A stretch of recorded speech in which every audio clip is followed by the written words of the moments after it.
Folks, hello and welcome to Tavern Chat. I am your host, Eric Tenkar, your bartender in the OSR.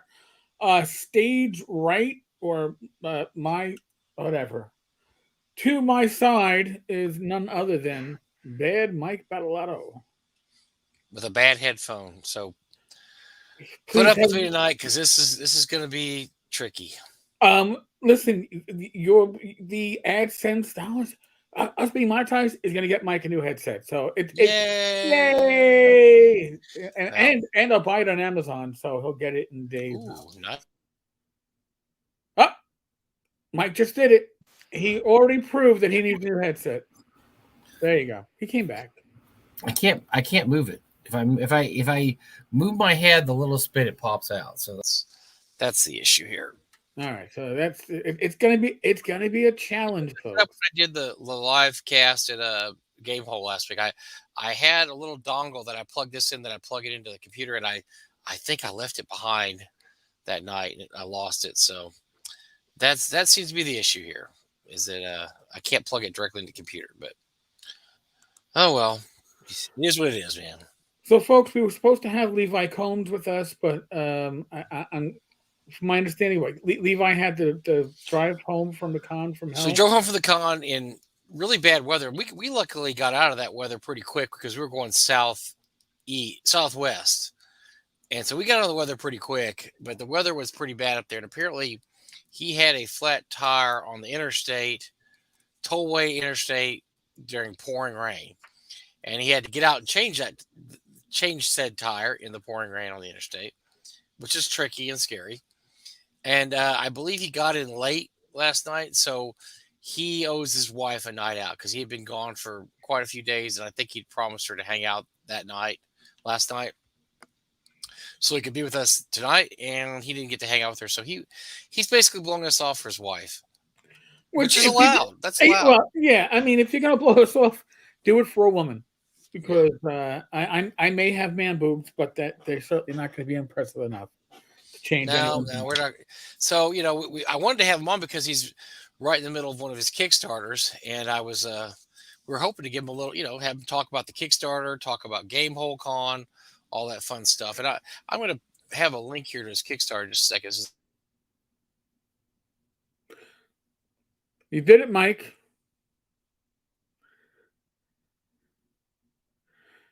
I think whenever he's got a Kickstarter. I'm sorry, I hate it because I'm looking for his Kickstarter. I'm going to try to find his Kickstarter. Post a link. I think the signal is I'm going to give you the finger every time that we lose video, and we might demonetize from that, but it'll be worth it. Well, so his Levi's Kickstarter is called King Tut's Rootin' Tootin' Weird West Extrava Bonanza. It's a Weird West RPG OSR zine from Planet X Games. It is got 5 more days to go. It is on Kickstarter. It has already funded. So Levi's track record is pretty good. If it's funded, you're getting it. So check it out. Like I said, we'll hopefully we can have him on a later time. That guy runs Kickstarters in and out pretty good. So we should be able to see him again pretty soon. See, Shad, you took that out of context, and it's funny out of context. I will grant you that much, but no, sorry. Huh? Okay. Anyway, just Jen. Hello, Jen. Jen was out there at GameHole with us. It says Southwest Jen. I was paging Southwest Jen. Thank you. Hashtag MoMA, most organized man in America. That's me. So that was what that meant. Yeah. I think Metropolitan Music. No. Metropolitan Music Art. Were they talking about the Metropolitan Music Art? No. Most organized man in America, man. So no, it's no, that was my very ironic, sarcastic title, and it was great because Zach has taken to calling me that when we go on conventions, because in all reality, obviously, it's like calling the big fat guy tiny and calling the big fat guy slim or something. So call me the most organized man in America is a giggle. It's just a joke. And I was at the con. I had people would yell at me across the dealer hall, "Hey man, it's the most organized man in America." And I'm like, I have no clue who these people are. I mean, so it took off so well that people that I had no idea who they were calling me that, which is kind of funny. Yeah. So it's taken on a life of its own. And you know what? Honestly, I think I'm gonna probably have some T-shirts made eventually, just to cash in on the joke, because it's a funny joke, because it's ridiculous that I'm the most organized man in America. But so we got back from Zach left today. We got back from GameHole Con last night. We Okay. drove there and back because we had to shut down the warehouse in Janesville, and so we had to. Our Suburban was packed full, top to bottom, front to back, of all the stuff we had to take home. Any And good finds that like? yeah, I found a were couple. surprised? There was a couple of good finds. Some stuff that I did not know was there. I mean, I knew some of the stuff there. There's some of those I didn't know. So that was. I mean, mostly just Indiegogo stuff that I thought maybe we were sold out of, things like that. I mean, we hadn't been there in 2 years, so I hadn't Right. seen this stuff in 2 years. So I mean, I had an inventory, but it turned out that inventory was just a little off. There was a lot of stuff that wasn't there, and so that was kind of cool. Yeah, we found a couple of things we didn't know we had. We had a big sale over there. It was half off most older products. Some of the newer stuff was 25% off, and then the last day we had 75% off, which is God great. damn. Yeah, we had some really, really good sales. Alyssa's armor. Well, that wasn't really for sale. We did find Alyssa's armor there. So she wore her armor at GameHole Con 2019, and she gave that armor to us. We brought it to the warehouse because she was going to wear it at GaryCon 2020. Well, we all know what happened, right? Yep. There was no conventions in 2020. So, and we didn't go to the warehouse. The armor sat in the warehouse, sat in the warehouse, sat in the warehouse. 2021 rolls around. GaryCon's canceled again. Sits in the warehouse. Sits in the warehouse. So finally, we got out there. So it'd been out there for 2 years in the warehouse out there, and I know Alyssa was missing it. So we have it here at the warehouse. When Alyssa wants it, we're going to give it back to her. Hopefully, I mean, I don't know what the future holds, but hopefully she can wear it at North Texas next year. Or maybe GaryCon. I don't know. We might ship it to GaryCon. She can wear her Roman armor at GaryCon. It's pretty badass, man. There's a real sword and everything in there. There's some cool stuff in there. The armor, I can't fit into her armor, but it's good stuff. I don't think any of us could fit into that armor. Please, I mean, I could wear it on my arm. We had a good time at GameHole. When I broadcast last week, it was right before it started Thursday morning. There was some stuff going on Wednesday, but not a lot. No, we had a really good time. We saw, we ran North Texas this year. I ran it with Gary and David, and we got to see a lot of people. That was fun. But as I always say, it's different going to another person's con versus your con, because you never have the same amount of fun at your con that you have at another person's con, because you can't fully relax or concentrate. Right. And so it was fun going to GameHole after 2 years, and just being able to, okay, I can relax. Like when it's after hours, and we went to the lobby. There was some booze there. There was food. There was a lot of people that I have not seen in 2 years. It was fun. You have a really great time. I mean, conventions are fun, and conventions are slowly making their way back. It looked like everybody did pretty well at the convention, the vendors and such. And we're slowly making slowly getting back. And hopefully in a couple of years, we'll really be back to normal, or back to what we were in 2019 and prior. All right, I'm going to have to ask you a question as somebody who had missed the con because of events going on here. But and I remember when I was joking that I would have worn that baseball cap with the for the 2 12-ounce cans and the straw, so I could constantly be drinking and therefore not held under the mask mandate. Right. How was it wearing the mask all those days? So I absolutely detested it. I don't like wearing masks. But my theory has always been, when you go to somebody else's house, you go by their rules, right? And so I was not in our house. And if you don't want to do it, just don't go. Right. So I knew people that wanted to go to GameHole that didn't go because of the mask mandate, and I understand why. It's an absolute pain in the ass. I'm sorry. The people that say, "Oh, I have no problem. I can jog 25 miles uphill and do this, that, and I have mask, I have no problem." That's bullshit. I mean, maybe you can. I can't. I have trouble breathing. I cannot recognize faces with masks on. Oh, it's hard. It ruins my visual acuity. I'm one of those people that remember faces and don't remember names. I was walking people that I've known for my entire life, like Jason Brown, and I didn't recognize him at first because the face is covered. So The people who ran games apparently had a lot of problems because you're in a room with a whole bunch of other tables, and it gets to be where everybody's shouting. They're yelling at the top of their lungs because I Your couldn't hear. muscles. The other thing is I couldn't hear people with masks on. I have a little problem with my left ear. I'm a little deaf in it. I blame AC/DC concert in 1985 for that. It was Oh, if you ridiculous. can actually pinpoint Oh, it, it was that's awesome. ridiculous. I was facing the stage. My left ear was facing the stage when they were shooting the cannons off, and I have never been able to hear that ear properly since. So I had permanent hearing damage, I have a feeling. Anyway, I couldn't hear people with their mask. I got to the point where I said, "Can you take your mask off? I can't hear you." I mean, frankly, I couldn't hear people. Right. Now, like I said, having said that, you do get used to wearing the mask after a few days. After wearing it, in the areas, and if you're outside, you don't have to wear the mask. If Okay. you're eating and drinking, you didn't have to wear the mask. So at night, they had that clear on the lobby. Everybody goes down there and drinks and eats and Yep. snacks. Nobody was wearing a mask. Not one single person was wearing a mask in that lobby. Once you Really. got there, you took the mask off because you were eating and drinking the whole time you're there. So there's no All point right. in wearing a mask. Right. Fair enough. But yeah, it's like I said, if you're in somebody else's house, you go by their rules. That was the rule to get in there, was that you're going to have to wear a mask. It was a Dane County thing. It wasn't anything the city of Madison had thought up. Wasn't anything that Alex had thought up. Wasn't anything the convention center had thought up. It was it was a health order from Dane County. When we do North Texas next year, we're going to be doing the same thing for Dallas County. Right now, the Dallas County has no mask mandate and no vax mandate.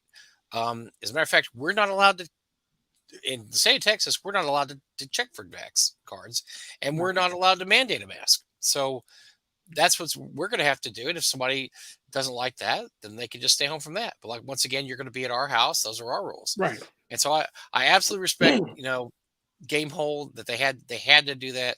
It was not pleasant. I did not enjoy it, but you get used to it. You get used to it after a few days, and you just like, well, you just wear it around your neck. You pull it up when you need to. You put it down when you don't, and you just go about your life. Now the con. I know initially, GameHole was having a vax mandate. That was because the con wanted it to be safe for children under the age of 12. Were they checking for that? I'm Yeah, they did. Yeah, All when right, you good. registered, they checked your vax mandate, and then you got a little black, I guess, one of those ring things that went around your wrists, and you could show people like, look, you already checked my vax thing. Now the funny part is that I early registered. I went in and grabbed my stuff, and I forgot to grab the little black thing. I Right. didn't even know they had those for 2 days. Nice. And I saw somebody had it. I was like, "What is that?" They go, "Oh, that's to prove that you've been checked for vax." Like, I haven't worn mine in 2 days, but it was cold there, so a lot of people were wearing long sleeve shirts. You couldn't see it in a lot of people. And try. Listen, And so I said, "Well, I guess if I get stopped for that or whatever, I can just tell them. I have my vax card on my wall. I can just show them my right. vax card. Say I forgot to pick it up, but I was never stopped. It was hard to see. The little wristband was kind of hard to see. So I don't think that was necessarily a problem either. No, One, I honestly listen. I'm vaccinated. And I'd say it's with every time we do one of these casts. I'm not telling you what to do. Your health situation, your health condition is different. Each and every one of us. I have comorbidities up the ass. I looked over the precipice at death last year, and I was like, "Yeah, I'm going to put you on hold for a couple of decades." So I got vaccinated. But yeah, my son's 28, and he got vaccinated, I think, last month. mm-hmm. And that's only because he thought at some point he wants to go on a cruise. Otherwise, he wouldn't have. Yeah. He's younger. He's healthier. That's, everybody makes a decision that's based upon your own situation. Sure. Yeah, like I said, that's when you go to somebody else's house, they tell you to take your shoes off before you come in, and they this and that. Then you either do it or you don't go over their house. You say, I can't do that. It's okay. Well, that's fine. You don't go over there. And so we wanted to go to GameHole. I was excited about going. I was like, well, I'll just do what they tell me to do. And they tell me to wear a mask. I'm going to wear a mask. So we did it. Like I said, it wasn't horrible. And then once you went out into the city, people weren't wearing masks, especially restaurants. Anywhere we went out, I didn't see masks necessarily.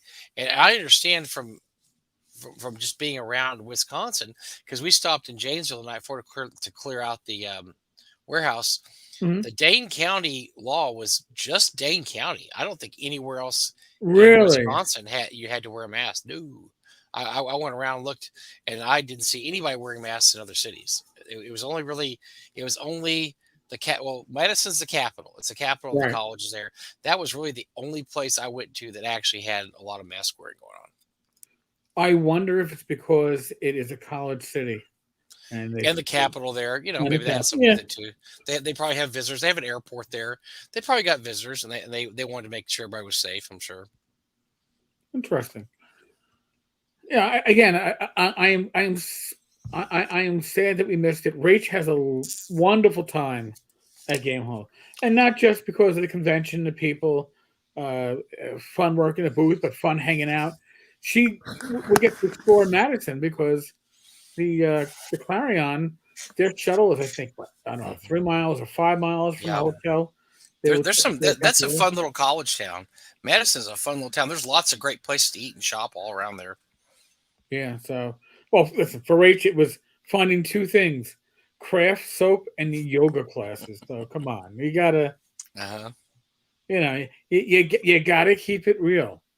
But no, I jumped in on your drive back on occasions, but then usually what would happen is that Facebook would tell me that uh, you were pausing the transmission. We were And going in a wrong. We were in a bad spot. We couldn't. Yeah, we would go through these dead zones in Iowa and Kansas where we would lose contact. That did happen a couple of times. Yeah, because Rachel would be like, "Hey, do I hear Mike and Zach?" I'm like, "Yeah, you do." What the hell are they doing? I go, "Oh, they're driving back to Texas." She was like, why have they been silent? Did you turn it off?" I go, "No." Because I would listen to you guys and be in the car.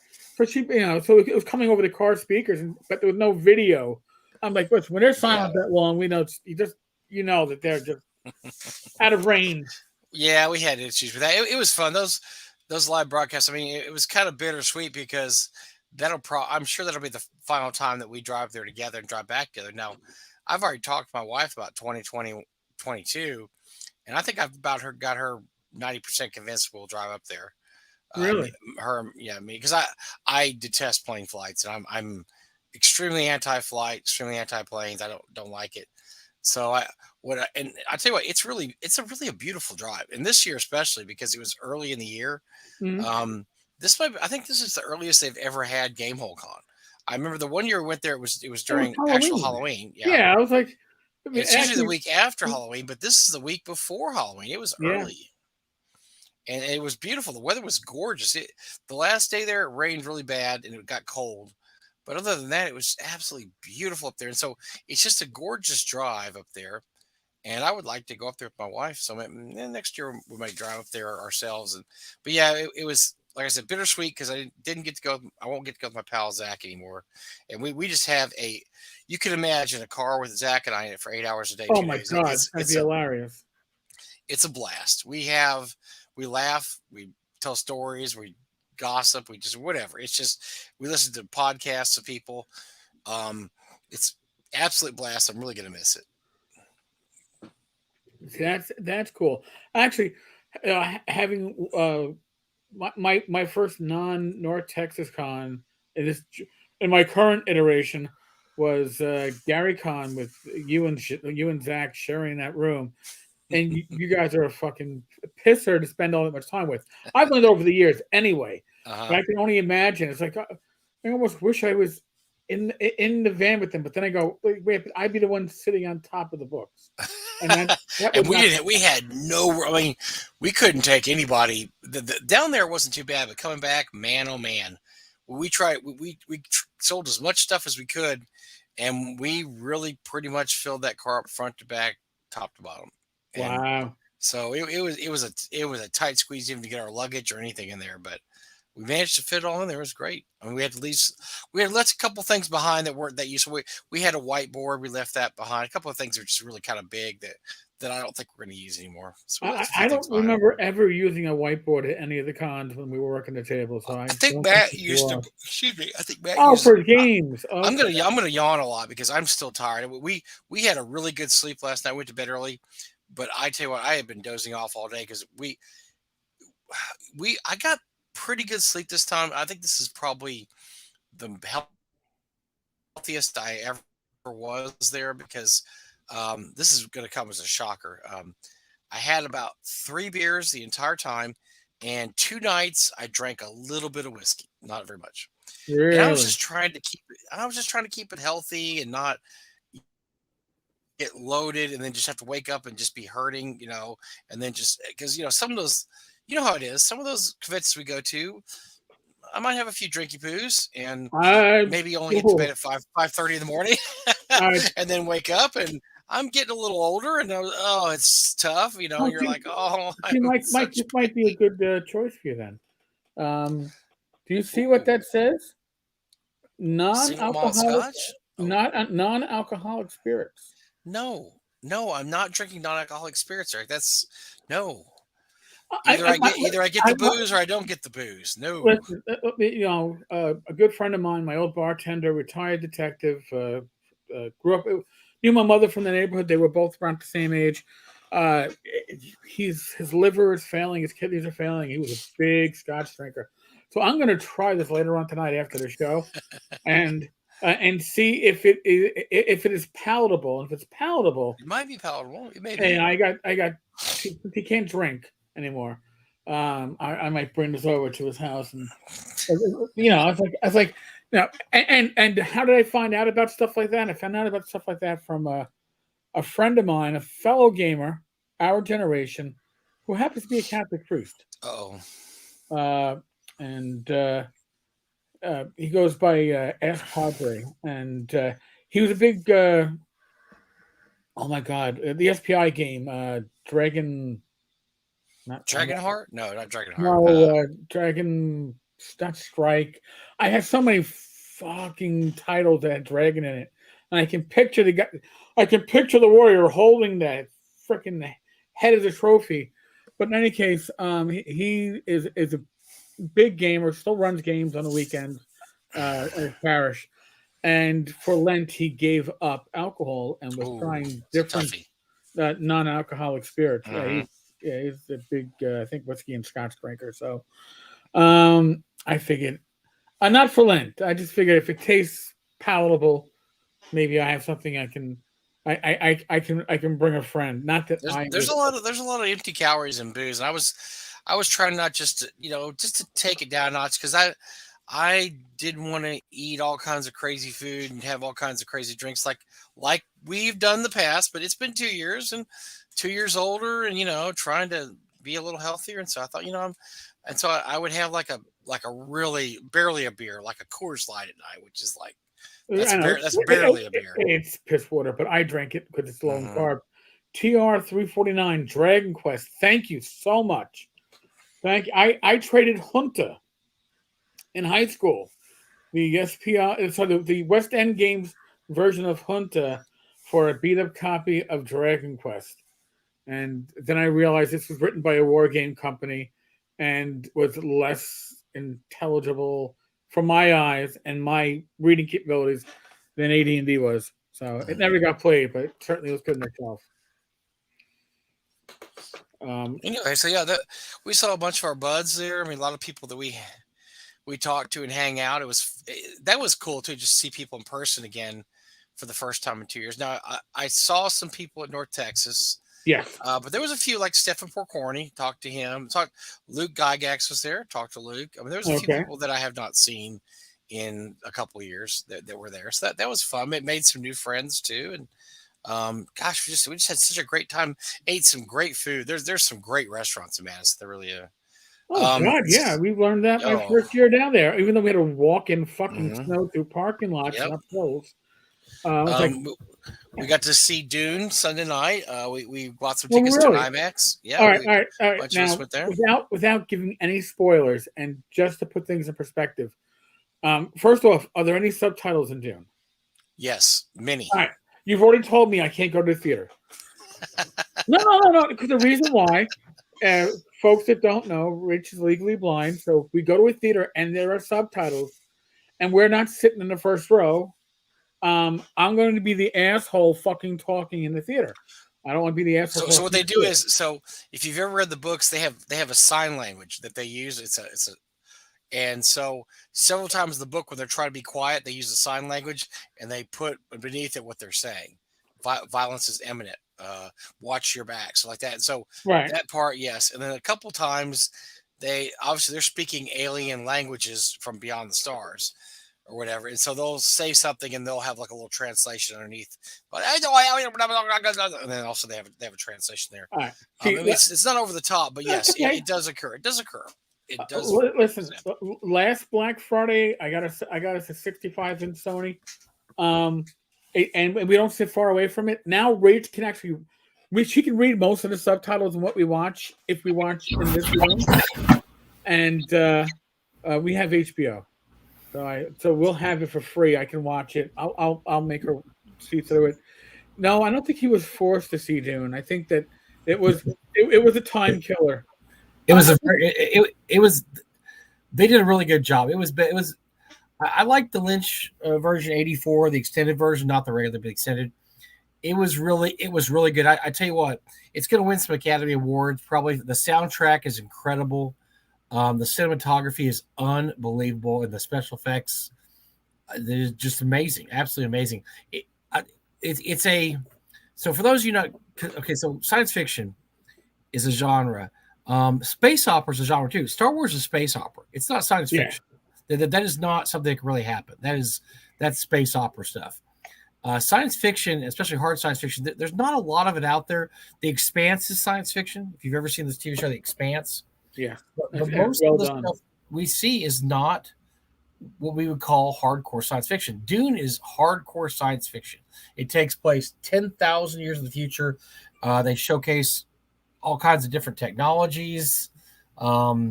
It's an interesting story. Now, one of the things has going against it is almost the entire movie is a setup because it's going to be 2, maybe even 3 movies. It's a huge book. 3 is what they're aiming for, yeah. And so the second movie was just green lighted, which I would think means the third movie will eventually come out also. But the first movie, it was about 1/3 of the book. It was not even halfway through the book Dune. So there's a lot of story still to be told. There was a lot of setup. It moves very slowly at first. It is definitely a thinking man's movie. It's not. There is action, but there's not a lot of action. I liked it. I thought it was really good. The people that I know that love Dune were absolutely ecstatic about it. They were going. I mean, Zach is probably his favorite novel. Yeah, I've heard him talk bounce around like a little kid on. I can imagine. Oh my god, it's like a kid on too much candy. I'm sure it's a candy high going on. It was nuts. It was absolutely nuts.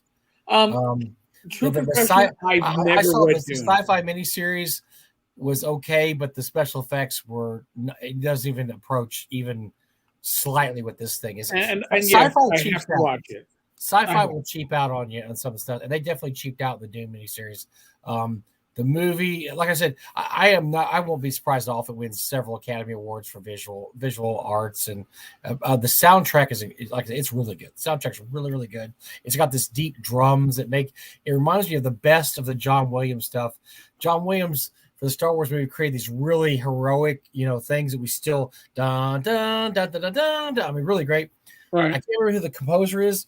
He created these really brooding, dramatic, like very, very foreboding sounds that really fit the movie. So, and the one problem I would think we would have with it is if you're not familiar with the Dune universe and you've never read the book and you've never seen anything about Dune, I think it's a little hard to get into.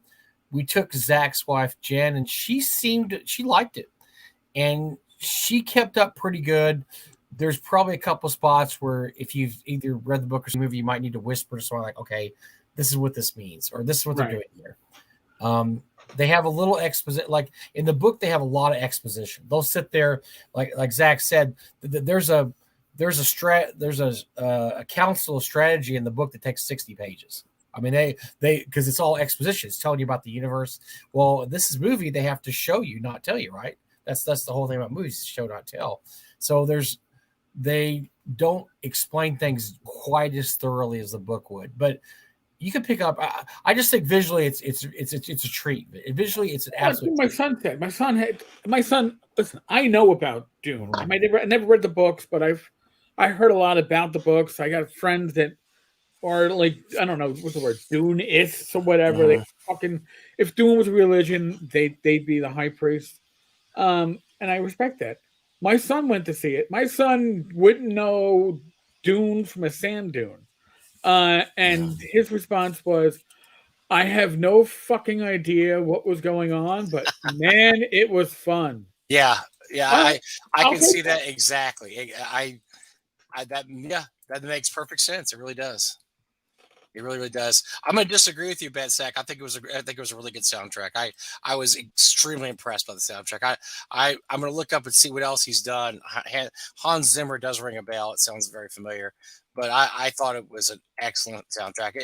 It's one of the few soundtracks I heard that I thought about I would like to buy it or download it off YouTube later on because I thought it fit I thought the score fit the movie perfectly. I really, really did. And so By the way, I was impressed by it. Oh, he did Interstellar. I liked Interstellar soundtrack a lot too. oh, That was very good. Yeah, Interstellar was a really good soundtrack. What else did he do? Lion King was really obviously won Academy Award for the Lion King. The Dark Knight, great. That's Inception, great soundtrack.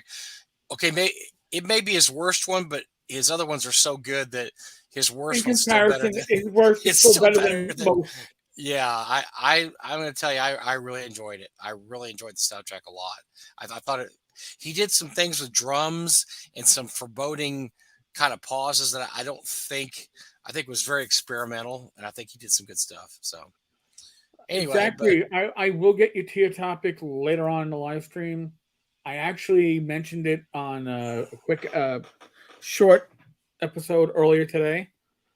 I don't think Mike even knows what we're talking about. No, I do not. Oh yeah. Paizo has gone all D&D Beyond. Well, speaking of Paizo, we're going to have all kinds of news about Paizo, about TSR3, about Wonderfield.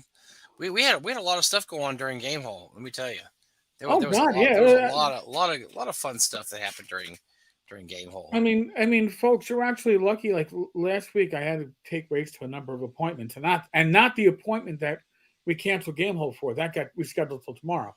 But I had to take Race to a number of appointments, and you were lucky because as I was at these appointments, I would sometimes get these PMs, and with my new car, I no longer have my phone stuck on like a phone holder, so I can't do like the special from the car, using my phone, because if I do, I'm gonna have to hold it and it'll jiggle. So I just wait till I get home. So you missed out on shitty video like that.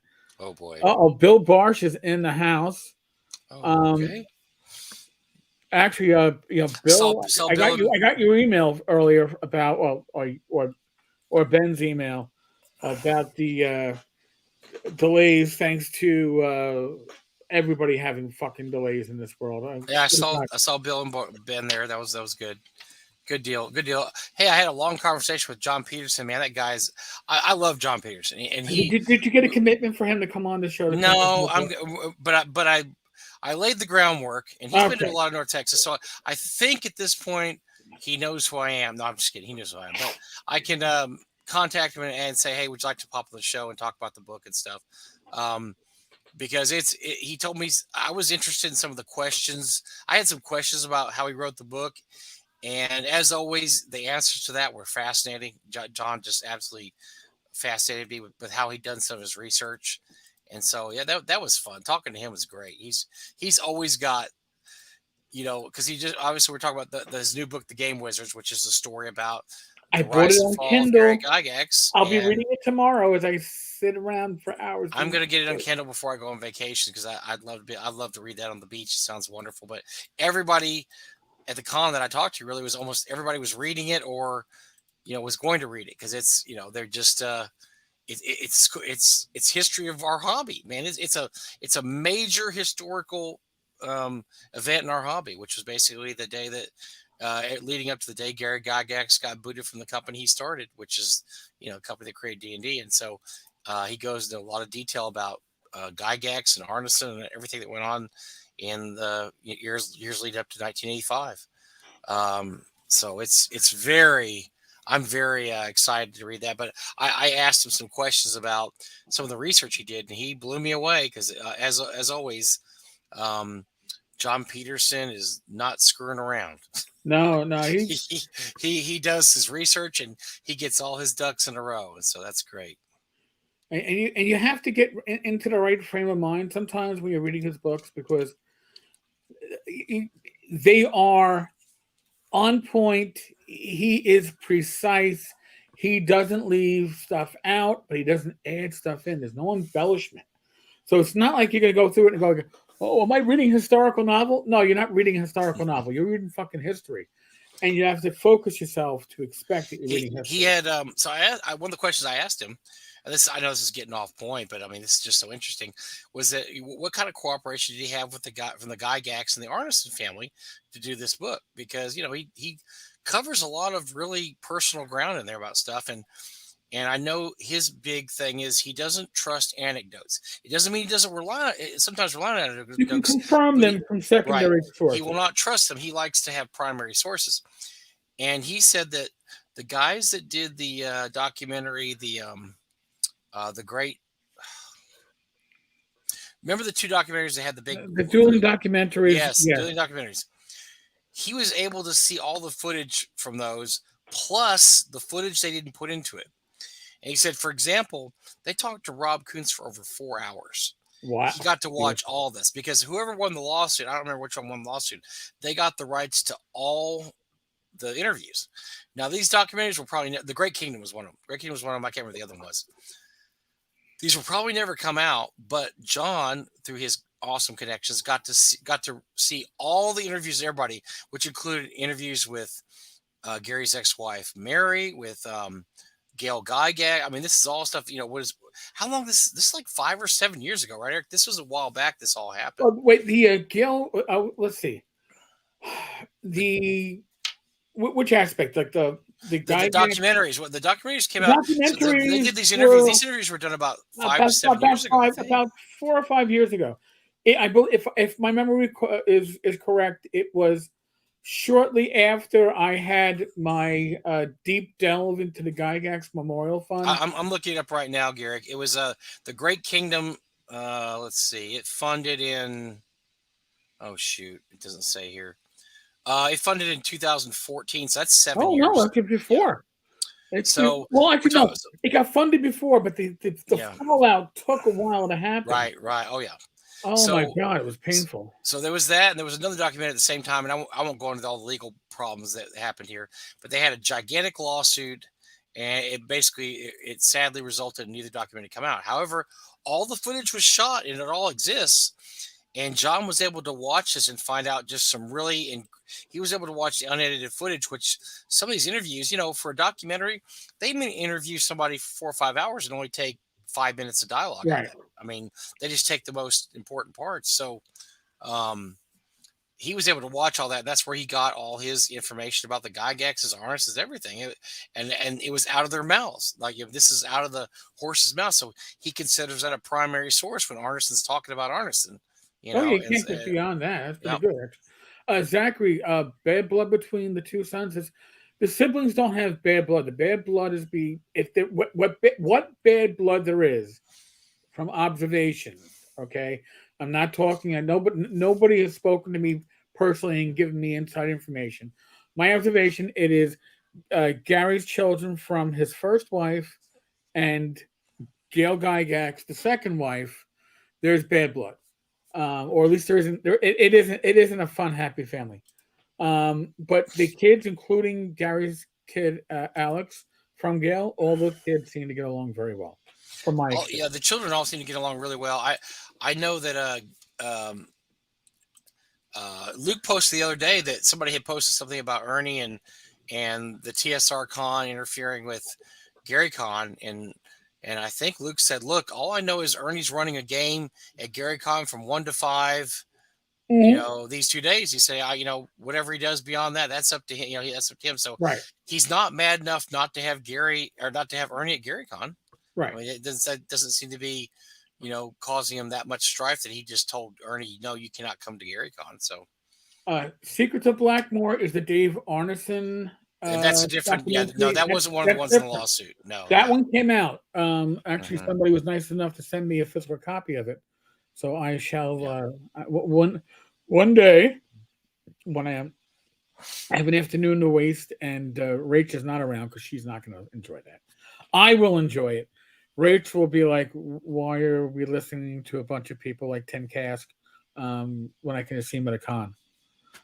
I know, there'll be no argument. So, but I'm trying to go through I, the. Yes, John Peterson has appeared often on Save for Half, and before when it was Save for Die. He was actually a fairly frequent guest, appearing once or twice a year on their podcast, and he is an amazing guest when he's on a podcast.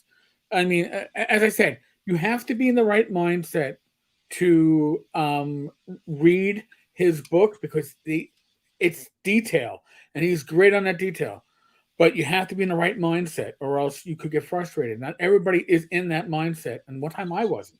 he At the did, he time, did, by the way, he did say he wrote uh, um, playing with the Playing world. at the World, which is a really, really good. He said that is going to be released in a second edition and expanded with more because he found Expanded. more information. He found more Oh, all right. information while doing the latest book and watching the interviews that he thought would add to Playing with the World, which I thought that was great. Playing with the World was a tough read in certain spots, but he It, said he had heard that from a lot of people. He's going to make it an easier read in the second edition, and okay. he's going to add things that he found out since then, that's great. I mean, if you Yeah. add new stuff, because that means when you get the book, you'll get the latest version with the latest, stuff that he's added to the. I mean, it's great when you find out more information. You should be able to add it to whatever you've done that's come Oh before. yeah. I mean, I've sat down with John at conventions and listened to him on podcasts like Save or Die or Save for Half, and he is extremely charismatic, entertaining, and engaging, which is a rarity to have all those in a Uh, single guest. So it would be awesome if we could get us. But by before then, though, Mike he would would definitely need a new headset. he would class this joint up definitely. So Yeah. I, Yeah. I, I, will. I I'd promise have I'll ask I'd him. have to wear like a shirt and tie or some shit like that. Yeah, Or at least, he's pretty laid back dude, But no, I will. That will definitely check with him. I'd love to have the man on. He's just he's one of those guys I could just listen to forever because he has so much great information because he's done so much research. He has found stuff that you and I will never find in our oh god. lives, and he's the stuff that the sources he has are stuff that he gets out of like private collections that we'll never see. And so he's got a really unique insight to the game that's, and I'm glad that, we have historians like that for our hobby Yeah. because that's what makes your hobby legit is when you have a historian that can actually put that good, put that much effort into making. And this is not to slight guys like Johnny Walt or, those guys that wrote kind of, the more, I don't know what you call Approachable. them. They're Yeah, more more approachable. approachable stuff. More I mean, approachable those stuff. guys do a good job too, and they do what they do well. But John Peterson approached this from a very scholarly Yes, and that's the difference. The perspective. others will, and I'm not saying that they stray off topic, but they will write in a manner that is aimed to be more entertaining, and Sure. they, how do we call it when we were in the academy? They will paint a different picture. You Yeah. can get the same facts and paint two different pictures, and one can be more geared toward the facts, and one can be more geared toward in engaging or entertaining. Mhm. Others are more at they're going to give you the facts, but they're going to give it to you in a more entertaining way. When John writes, John is there to give you the facts and give you the details, and you're not going to leave there wanting anything. If he gave it to you, you're not gonna miss it because he's going to make sure you saw it. He's going to explain it and Mhm. what it means. It's an amazing deep dive, and there are things going on in our hobby in the last couple of years that I would love to see John 20 years from now come back and Oh do yeah. historical dives into and be like, holy shit. I mean, I was reporting on it and I had no effing clue that X, Y, and Z was happening. So So I'll give you a scoop. Yeah. He said there's two books he's looking at writing. So the press he works with, I can't remember, Oxford Press, I think the name, they suggest topics to him and he picks one that he likes, and because they're the ones who publish his books. And so he had two things suggested, and one was the history of LARPs, which I think is interesting. And he says he's working this out in his brain a little bit. He said that it would start early and end in the early 90s with Vampire the Masquerade. That'd be the last thing you'd write about. And it would be the history of how LARPs evolved and came about. Probably have, I mean, the prototype LARPs were probably Dave Wesley's. What were those castle games he used to do? Oh gosh, I know what you're talking about, though. Yeah, yeah, Castle Bronstein. Bronstein. The Bronstein games. That might be what some of the first LARP type games.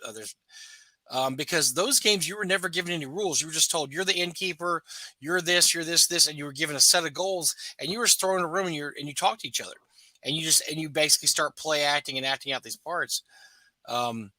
And then he wants to do a book on the history of video games, which is awesome because we all love video games, video role playing games, right? And that's just something we all love, So that would be really interesting. I would buy both those books. I would buy anything he wrote, really.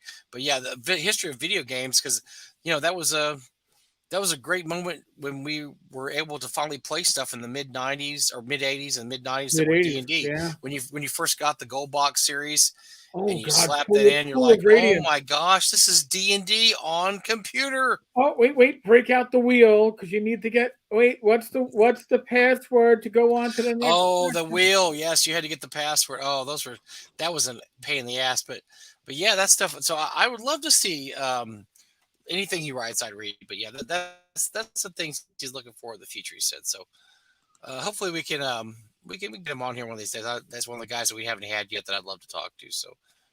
So let's so we've spent about an hour recapping GameHole. Just a couple little general recaps because I know you'd be interested in this. Attendance was really good.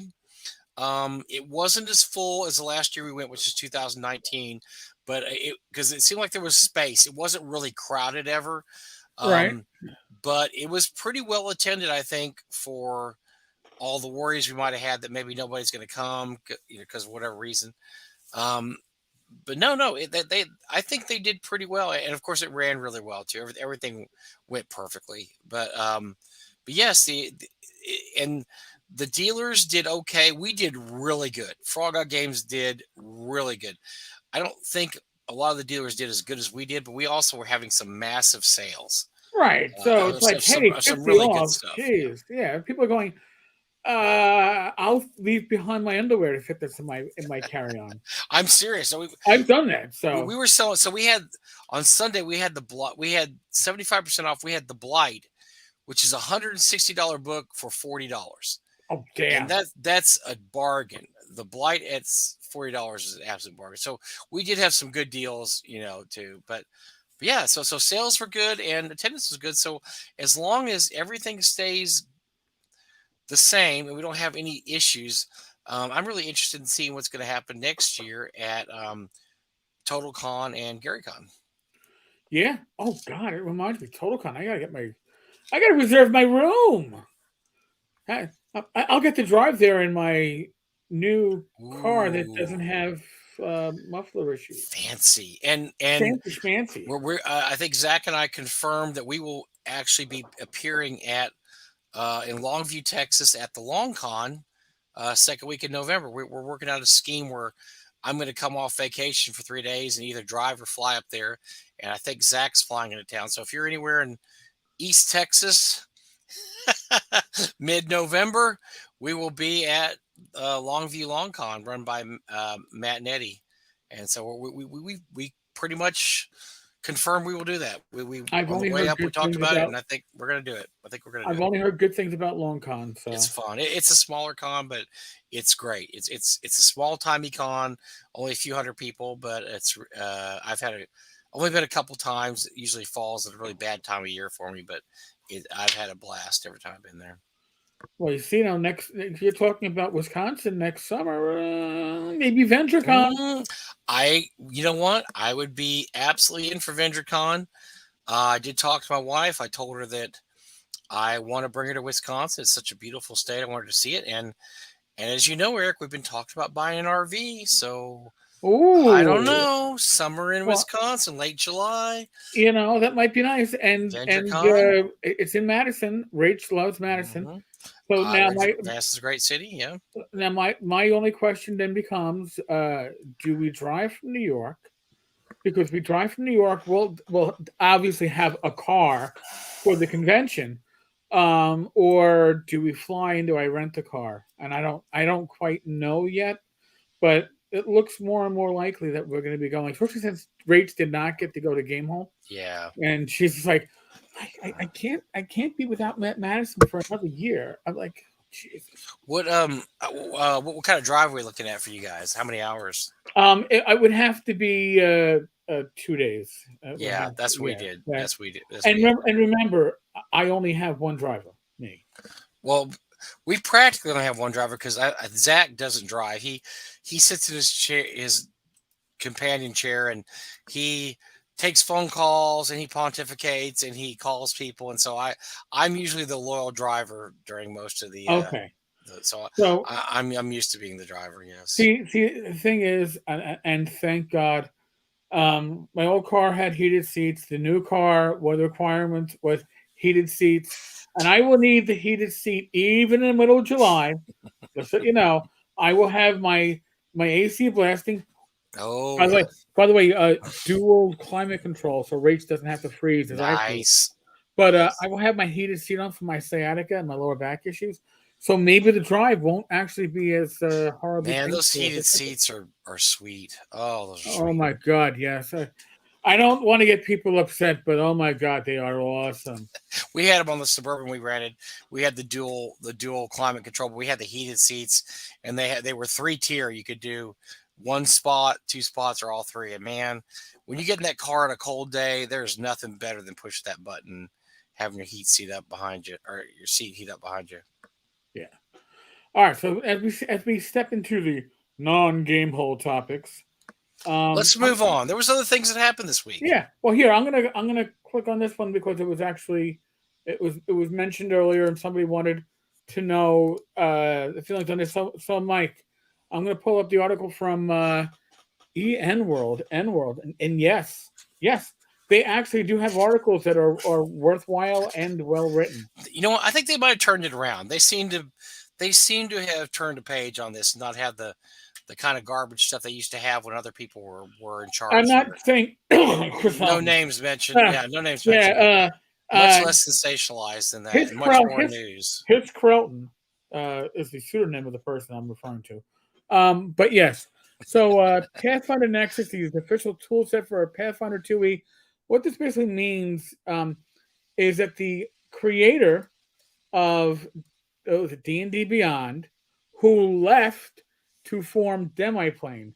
Now, for folks playing along at home, I will pull up Demiplane. Demiplane is that matching service, and by the way, one of the major investors, I think, was a former football player. How do I know this? Because people were nice enough to tell me.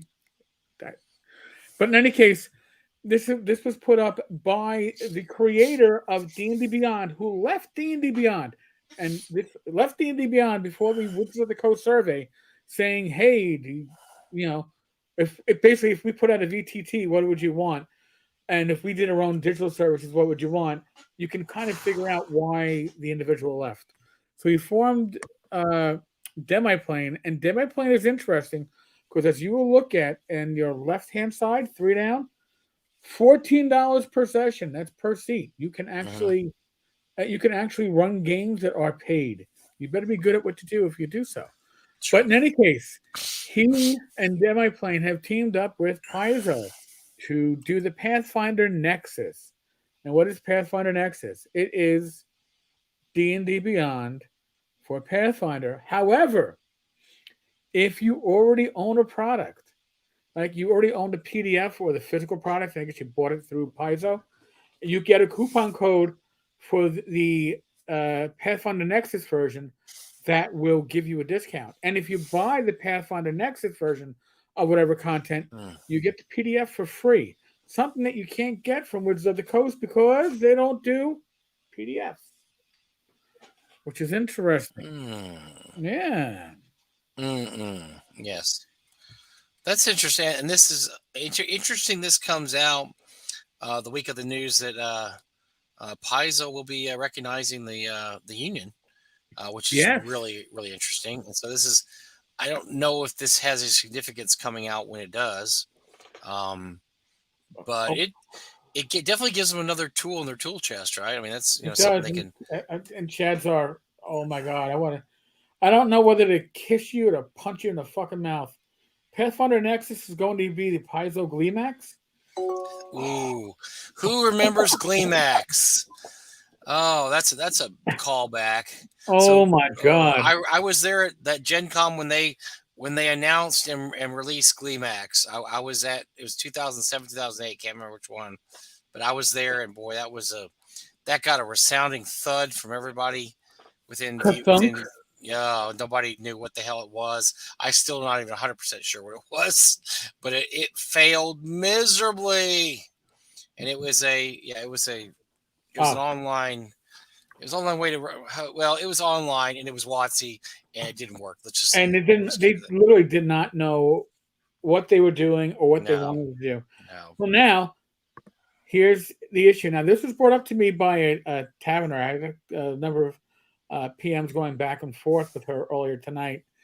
Lone Wolf has their own Hero Labs software that works with Pathfinder and Pathfinder 2 and Starfinder and Shadowrun. So they already had a license with, I guess it wasn't an exclusive license. So it looks like, and this is going to be, and by the way, Lone Wolf, I know them because they did Realmworks, which was something I thought was going to be really awesome and work on my Mac. It never worked on my Mac. So, but in any case, this was what kept Pathfinder players going before, and I got a sneaking suspicion is that they're going to be left behind by Lone Wolf, not because Lone Wolf will not be supporting, but because Paizo won't be supporting Lone Wolf. It just, you don't make this announcement and then keep your other licensee in Right. you know you're going to be the also ran. You're going to be like the not even second tier.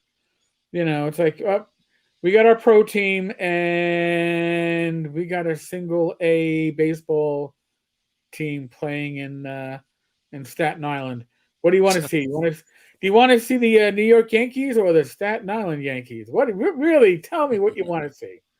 So I mean, that's really. I feel bad for Lone Wolf because they've been supporting the industry via their software for years, and I don't see any of this directly affecting the OSR because I don't think there's an OSR rule set that's either large enough or complicated enough, besides maybe DCC RPG, which also already has the crawler, the or DCC Right. crawler app. So yeah, I don't really see stuff like this really being much of an effect on us, but maybe it gives life to Pathfinder 2. I Yeah. know. I don't know. It could use all the shots in the arm we can get, really. Yeah, I mean, uh, again, I'm not a Pathfinder fan. Not because I think it's a bad system; it's too crunchy for me. But I would have played the Pathfinder Beginner Box. I thought that was an excellent RPG product, one of the best ever put out. And then I picked up the Pathfinder 2 Beginner Box, only to have the counters and the goodies that came with it, and I got it on sale. I didn't buy it because I wanted to learn the rules. The Pathfinder Beginner Box for 1E I actually read and I understood, and that Interesting. took a lot for an old school gamer like me. So, but if you're a Pathfinder 2 player, maybe this is good. GleeMax was an initiative from Hasbro to make a universal gaming forum for all games, including Warhammer, and every other company that no company would allow Hasbro to control their discussions. Yeah. So Pretty it much. never even took off the ground. It was stillborn, and they spent a lot of money trying to set it up too, which is the joke on that is they really spent a lot of money on something that never ever worked or could work. Find Mike. So, but when it comes to Paizo, they also recognize the union this week. Yes. So that's interesting going forward. Is that they have decided they're not going to fight about this and have a big, workers versus, you know, labor versus upper management type thing. They said you're recognized. We recognize you. So now comes the union reps are going to have to come in, set everything up, and there's a lot of negotiating to go on from here on out. Well, and here's the other thing too, and this was actually revealed due to a Kotaku, not Kotaku, sorry, a Wired article written by a former Kotaku writer. Right. I get it all confused. Kotaku sounds like some kind of like Japanese porn, but in any case, but apparently their freelancers are often also, yes, you guessed it, they're full-time employees. You're a full-time employee, you get first pick at the freelance work. So these guys, when it boils out, so the Wired article talked about this. These guys were making so little money, and the reveals were that people that worked for Paizo were making between $33,000 and $39,000 a year, folks. In Seattle, Washington, that is a joke. That is not. You can't. No wonder they're all living in these company apartments, and buying food at the company store or whatever, being paid company bucks, because that is unlivable wages for Seattle. And not only that, I'm making more than that, and I don't work for a game company for 9 years or 7 years. That's ludicrous, Yeah. So that was one of the reasons. So what these people would do is, to supplement their income, they would take freelance work, and that way they avoid overtime, and they avoid the company having to pay more, having to pay more and pay more taxes. So they would just take these freelance overtime jobs.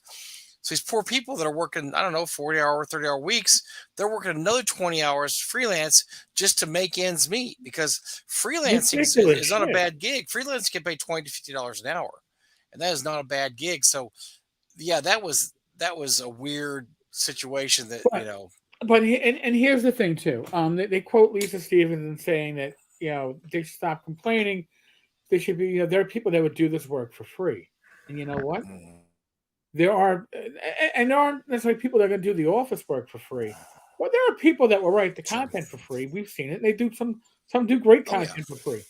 But for a corporation, right? Because there are shareholders there, right? Even if it's not being sold on the stock market, for a corporation to have that attitude toward their employees and toward their fans is scary.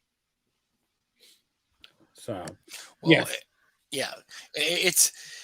Look, this is what Paizo was doing to their employees. Exactly why unions should exist in the first place. I hate to say they were really being trod on. But and Eric and I know this, and this goes back to the fact that there's not a lot of money in gaming. It may seem like there is, but there's like 5 people in gaming that make a lot of money. Seriously, it just we say a lot of money. These are people that make upper 5 or low 6 figures.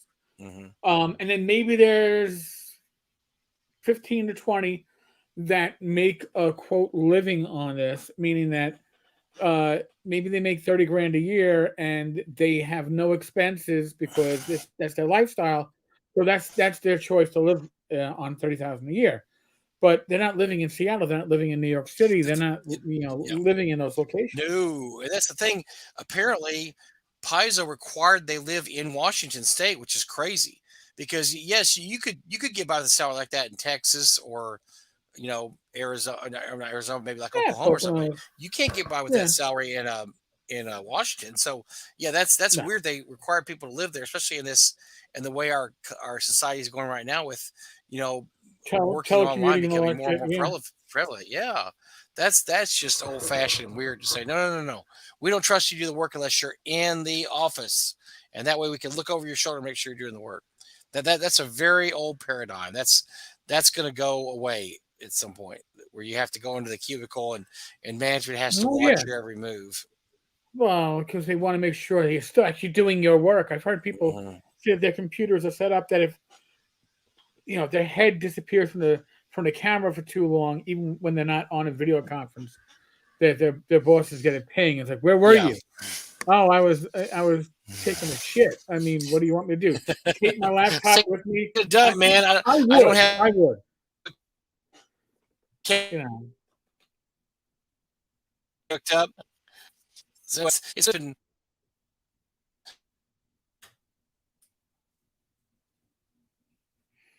I mean, see what happens with me. We're talking what 40 full-time employees, 50, 60. They're a small fish here. I think the CFW or the CD whatever they are, they would like to get a they'd like to get WotC CWAs, or Communication Workers of America, one of the or bigger Hasbro. Yeah. or one of the bigger video game companies like Blizzard or Activision. That's who the end game is. Yeah. Oh, I definitely think agree. well, okay, yeah, you need to come to Frog God. Frog God has one full-time employee. I think that's what people don't understand is that most game companies, this is going to matter to you because most game companies are two guys named Bob running it out of their kitchen. Really, there's very, very few companies that can employ a staff of full-time game workers. And Frog God's an example. There's really two people that work at Frog God Games full-time, and that's Zach Glazer and Bill Webb. Everybody else is a freelancer or doesn't work full-time hours. I mean, And they're somebody had owners. mentioned, yeah. You And can't somebody had unionize mentioned owners. that it was funny. They had said that they need to start unionizing Cobalt Press. Cobalt Press has one full-time employee. His name is Wolfgang Bauer. There's no full-time employees so you can't unionize these companies. The only other company we're really talking about here is WotC. I mean, that's the only company big enough for you to even matter here. I mean, all right, listen, Steve Jackson Games, do they have employees that work the warehouse and the production? But you're still not going to. They don't have nobody has this many employees. Nobody has enough to nobody has a staff that hits that point. So yeah, you gotta, unless you make it like the Writers Guild, unless you say, well, to be a freelancer, you got to pay your $100 fee. You start putting up game. You gatekeep. This look, folks. This is not about Paizo. Paizo is a foot in the door into the gaming industry, and by gaming industry, I mean all games, including video games. Yeah. And this is a foot in the door for them to say, look, we got Paizo, now we want Activision, or we want Blizzard, or we want WotC. This is just a very small step for them. It's and like I said, there's not a lot of companies like in the RPG industry that are even worth unionizing. I mean, or worth, like, hey, I'm not getting what I'm paid for, and I don't like it here, and I want to go. Most of these smaller companies, like I say, it's like 2 or 3 people, and they're doing all the work, but they're also getting all the pay. Right. There's no middlemen there, so they're creating their own opportunities. That they're not going to sit there and cancel themselves, and say, well, first of all, there's not going to be a union with 3 people. when all 3 are owners of the company, it's nothing. It's not very much beyond Paizo and WotC. You're not looking at a lot of stuff. Yeah, you're not getting unions that include management. Usually, once you become a foreman, a supervisor, you are out of the union anyway. You're no longer rank and file. But if the whole company is rank and file and freelancers, then there's nobody to unionize technically. I'm gonna disagree with you, Shadzar, about Jessica Price. Jessica Price does not want to start her own game company. She is a bomb thrower. That is her full-time job, is throwing bombs. She was trying to get Paizo years ago. She's been trying to get Paizo ever since she worked at Paizo. And so she's happy that she finally got, quote unquote, got Paizo, but she does not want to start a game company. She wants to throw a bomb. And she wants to disrupt things that happen, for whatever reason. I mean, that's just what she likes to do. But if you read her history in her own words of when she worked at Paizo, it's a history of complaining to management about everything, about the way employees were treated, about the way the floors weren't vacuumed, about how much people were paid, about responsibilities, about gender bias. That's what she does. She throws bombs. She's not going to run a company. She doesn't want to run a company. I don't know if she's able to run a company because she hates management so much she just end up hating herself. But yeah, no, I disagree. That's just her job. Her job is throwing bombs. It's not running a game company. Right. And frankly, nobody would work for a game company that Jessica Price ran. They're not going to work for her. So John Miller. Here's the thing with Paizo and their full-time employees. Their full-time staff is actually line developers and stuff like that. It isn't. Their writers are pretty much the freelancers. They don't really have staff writers. They have people that are supervising. Somebody else would call them supervisors, but they're line managers. They are whatever they are, but they're customer service people. So you're going to need more than one or two full timers to manage a stable of freelancers. By the way, before we go off into the weeds on this, I need to make a correction. And so I don't want to forget. So yesterday I said I had the Moon Design Publications and Black Monk Games join forces to form the Chaosium Group, and I figured that means that they formed the Chaosium Group, which oversees what is it? Moon Design Publications, which oversees Chaosium, which means that basically Chaosium is owning Chaosium. It was getting weird. But Rick Meintz, and if you don't know who Rick Meintz is, he is is he the director or the president of He is Chaosium? the president of Chaosium. Yeah, he's president. All right. So and by the way, I met him for the first time this weekend. I mean, I know him online. Right. Great guy. We hit it off amazingly. We both love old Chaosium products. We did the auction together. Wow. Just a great guy. So he wanted to correct me, and we're doing the live stream. I acknowledge his correction, but I'm going to acknowledge the correction here because I don't want to forget. From Rick from about 2 hours ago, the Cthulhu Group doesn't own Moon Design Publications nor manages it. Doesn't really explain to me what it does then, but that is the clarification that I was given, and therefore I am going with that clarification. Goodman Games, not big enough either. Project. Again, you can't unionize. No, Goodman does not. Goodman has maybe 3 full-time employees. Probably, I would say Joe, Harley Stroh, and Michael Curtis. That's probably all the full-time. Maybe Doug Kovacs probably. So no, this is not going to work. This is not going to work on these smaller game. It's just not going to work on both these smaller game companies. It's and I'm telling you guys, it is not about Paizo. It's about getting a foot in the door to hopefully getting bigger game companies. It's been really a thorn in the side of a lot of these unions. They can't get the bigger companies like Blizzard, Activision, Bethesda, all those guys to unionize, and they haven't been able to. I think this is a way to show those companies that, yes, we can be a force in the game industry also. Yes, you can.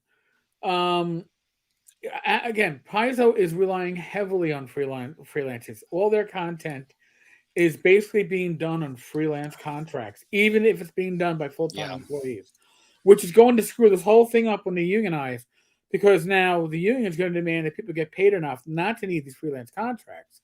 And if you're freelancing, are you freelancing as a union member or as a? I listen. I just see bags of legal shit forming from this down the line, but I'm sure I'm sure the CWA already expects that and is already smiling. Sure. So I guess we're going to have a lot more info on Paizo as the months go along. This is going to be a very interesting story to stay abreast of, because what's interesting, we still haven't heard anything from management, which makes sense, because I'm sure they're all lawyered up. I mean, they're absolutely lawyered up. So we haven't heard anything really from management yet. So we're going to keep track of this story, because there's going to be I think there'll be some interesting developments as time goes on in this. But we had some other fun stuff, and I don't even think we're going to start. We have this section of the show called This Week in Stupid, and I think we should just rename it, Eric. We're going to start calling it This Week in TSR3. Yeah, but it isn't all TSR. No, wait, it isn't all TSR3. I know. I'm having fun. I'm having fun here. No. Part of it is Wonderfilled, which was part of TSR3.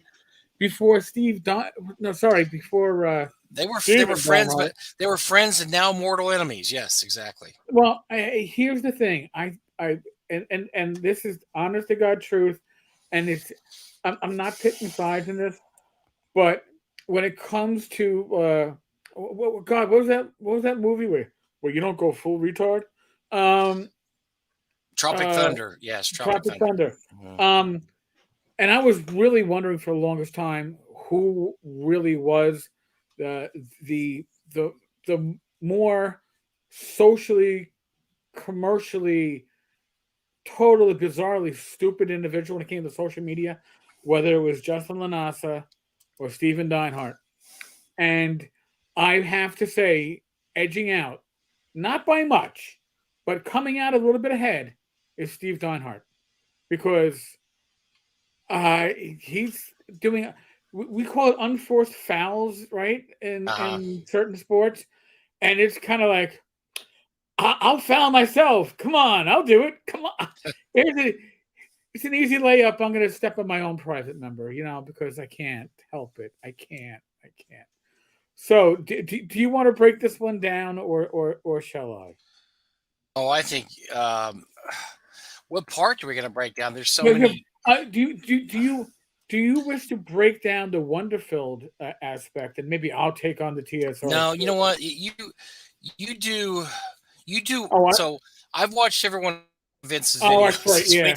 So you do Wonderfield, and you fell on that sword. All right, so I'll do the other okay, so Wonderfield decided that they were accused of being anti-trans because they made comments on social media, pretty much, and I'm smiling because this is so stupid, supporting people's comments where they were anti-trans, and they're like, "Yeah, let me like that comment. Let me give you the high five. Excellent, great, yes."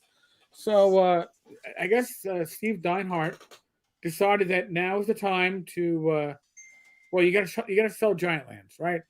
Because you're gonna have somebody's living room full of Giant Lands boxes that nobody's gonna want to buy because of all these orders that were canceled after Giant Lands left the TSR3 umbrella after the breakup between the the Man Bros who were so close. So the relationship went hot and heavy and fast, burned out. So Steve Dinehart took his basketball of Giant Lands and said, "F you all, I'm going home. I'm taking my shit with me." And my guess is he's having trouble fulfilling the pre-orders of all the shit that he's ordered.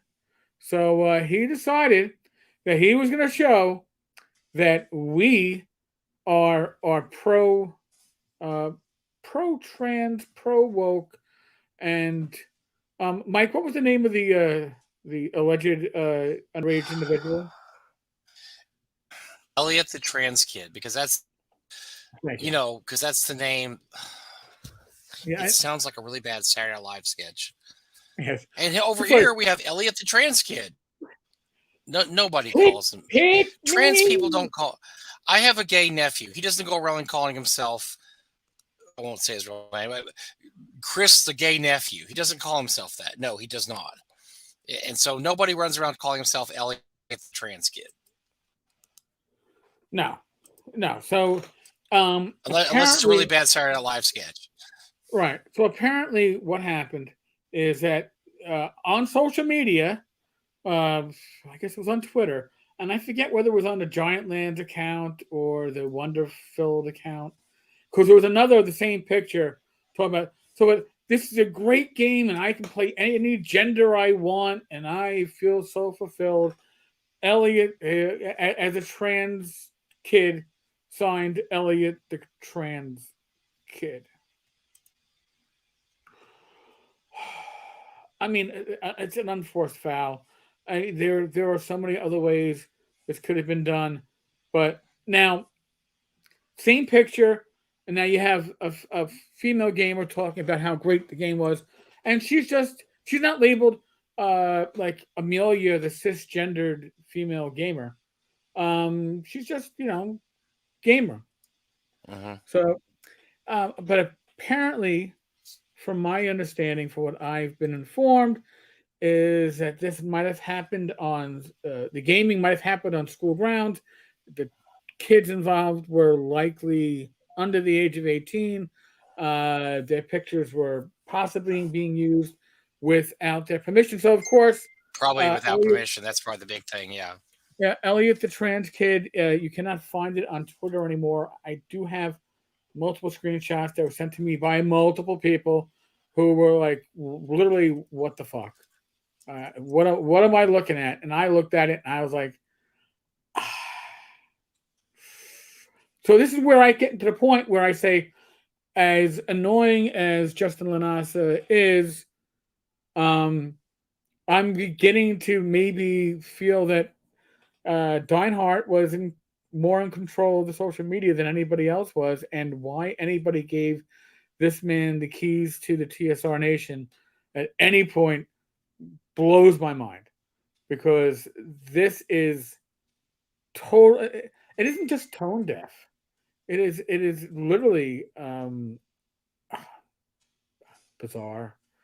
It's very cringe. Offensive. It's very cringy. I mean, it's just like, ah, no. I mean, I read that and I was like, no, no, come on. Yeah, It's like having a picture of me at a game and saying, "Bad Mike, the old fat white guy." I don't necessarily identify. I mean, yeah, what I am, but I don't identify with that as, But I'll go, "Hi, my name. I'm Bad Mike. I'm the old fat white guy that game." I mean, don't tell people that. No, you don't. You don't lead off with that unless you're right. trying to desperately prove that this wasn't, these bad things we said about transfer, that we didn't say them, somebody else said them, so we're Right. going to desperately go overboard and Look at try us. to Look tell at you us. that we didn't say Look, these things. we have a trans kid. Look. Yes, Look. Elliot, Hey, the trans kid. Elliot, look, because look at us. We're not saying that we're woke, but we're not saying that we're anti-woke. We're not definitely anti-trans. We're just, it's just like, why? Listen, everybody's a gamer, right? Again, like Mike says, what I did, Eric Tenkar enjoyed playing Swords and Wizardry. Eric Tenkar is a cis white male with congestive heart failure, type 2 diabetes, obesity, and a cancer survivor. All right, you want to check boxes. I needed to check boxes when I had to get my COVID shot. I understood that, but are we looking to check boxes now? And on top of it, you're using kids that are likely underage. What are you thinking? How, again, as unforced fouls go, this is bizarrely unforced. Bizarrely unforced. So, Yeah. Yes, there was another wonderful PR move by the Wonderfield. This game isn't even out yet. If you notice, Doug and Doug, here I'm Freudian slip, called Eric Doug. I was wondering when that was going to happen finally. No, but Eric and I, we don't comment on the Giantsville game. We don't know anything about it. Giant Lands could be it could be great. I don't know. We don't know anything about it because it's not out yet. right. And so we haven't sat there and said anything bad about Giant Lands. I mean, I don't know. I don't, until I read something, I don't know if it's good or not. I have no clue. So Chad I don't know. he thinks Deinhardt was tweeting for Ernie. You know what? At this point, I don't know. I We don't literally know. I'm with Eric. I don't know anymore because it's just so convoluted and weird. I mean, this is the best thing that Deinhardt could do is not do anything, right? But the more he does, the more you go, all right, so this is somebody who, if I encountered them when I was working, I'd refer them to site services, because they obviously have psychological issues and they're not able to deal with the regular people in the world in a regular manner because things. Yeah, I mean, this day, we don't know who made the infamous tweet that heard around the world, where basically somebody says some really disturbing things about trans people. I don't know. I mean, and I don't know. I don't know. I don't know who it was. I'm not gonna. You know what? I'm not even speculating about that because I don't know. It was somebody up somebody among those people that was able to get online in the account and use the account, but we don't Yeah. know. We don't know who it was, and this, I maybe they're trying to help by this, but this kind of the post is not the kind of thing that helps really. It was down within like, I don't know, 24, 36 hours. It was scrubbed. Now, here's the thing. And I've said this in the past because have I stepped on my own male appendage on more than once? Yes. Now, you have two things that you can do that will work when you step on your dick. All right? You either fall on a sword and you apologize, or you shove it to the side and pretend you didn't step on it. But when you keep on stepping on it, or you try to pretend that you didn't, there lies the issues. This is the attempt to pretend that you never stepped on it. Just move on. Yeah. Move on. Listen, is falling on a sword fun? Hell no. Falling on a sword sucks, but you know what? The aftermath doesn't suck because if you have a real community, they'll appreciate the fact that you fell on a sword. But if you don't have a community, and I'm really beginning to suspect that Wonderful doesn't have a real community around it. I mean, it seems like they are, oh, God, dare I say it, like they're the wizard behind the sheet, and then they're gonna come out and you're gonna go, you're just a dumb fuck. You're not offering anything. You really got nothing out there. This is pretty sad. Mm-hmm. So, Giant Land separated from TSR over the Ernie controversy, as far as I can tell. I'm not even sure if it's the Ernie controversy. Well, it Howard. it wasn't the interview with Ernie because the interview with Ernie was Ernie doing an interview. Right. That's no controversy. I mean, Ernie said those things he said during an interview. You can construe them however you want, but Ernie did say them. So, I mean, what was coming out of TSR at the time was that Deinhardt was the one that was making all of the. I'm gonna be nice about it and say asinine, offensive comments on social media, and I'll be the first to say I doubted it. I was like, hey, I've dealt with Lanasse. He's a jackass, but you know what? Being a jackass is one thing. Apparently, Deinhardt has his own status. I don't even know if we've defined it right now because this is just bad, man. It really is bad. I'm sure. I'm sure we'll get some angry supporters of Wonderfield. Well, no, we won't. There are no supporters of Wonderfield, so we're not going to hear any bad feedback about this, Mike. I'm sorry. I'm going to leave you disappointed on that one because there'll be no feedback on that.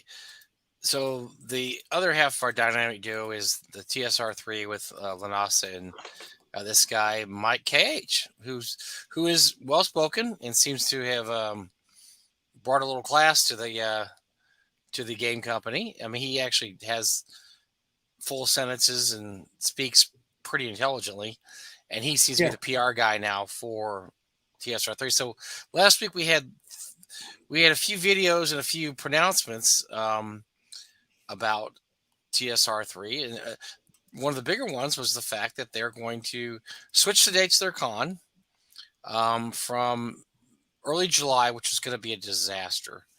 And I think they realize that. They must have realized that. They're going to have it the same weekend as GaryCon. Now, you can look at this a few different ways. I mean, it's not a terrible idea because, obviously I don't think people are going to come into town just to see a game at TSR. I almost hesitate to call it a con because although you could have cons with 25, 30 people, it's not a con venue. It's basically a house that got turned into a museum that runs games. It can fit, I don't know, 40 people. I mean, it's not a giant place, but you can have con. I don't say just because you only have 25 people, that's not a con. That could be a con. but they switched their con dates to the same dates as Gary Con. And they actually admit the fact that, yeah, it's a good idea because we want to piggyback off of GaryCon. And maybe people can go to GaryCon and then they can come by the museum. You know, this isn't a terrible idea. You know, it's not awful for them because I think they were having a hard time finding people just to come in town for them. And also their date was really bad. That was a really, really terrible date. So this isn't a terrible idea, I don't think. I don't know how successful it will be for him. I mean, I guess we'll find out, right? I mean, we'll find out. I remember. Am I an asshole? Yes, I did. I did a Photoshop. Not even a Photoshop. I just did. Am I an asshole? Yes. I just did a reworking of their convention flyer. I renamed it Remoricon, feeding off GaryCon, starting March 24th, 2022. So now, when we're looking at this, by the way, and I'm not just putting this up here because I'm a penis, but because when you look at, and this Mike's gonna tell you too, they covered this because Mike they apparently put together that initial response video right after our live stream last week. During our live stream, they're broadcasting. So this is ready to roll because apparently they were just waiting for us to just complain about. They might be doing one now, for all I know. Right? They're bad, whatever. So imitation is a sincere form of flattery. So yeah, go if they want to do one out, they can. It's kind of cool. It's kind of like the Republican Democratic response type thing. So we could do a video and they can pop on after us and say, here's what we really meant to say. Mike and Eric are full of shit. Mike, I'm gonna say for you. Tenkar said he steps on his dick, and I agree he does. Yeah, I already said it. Yeah.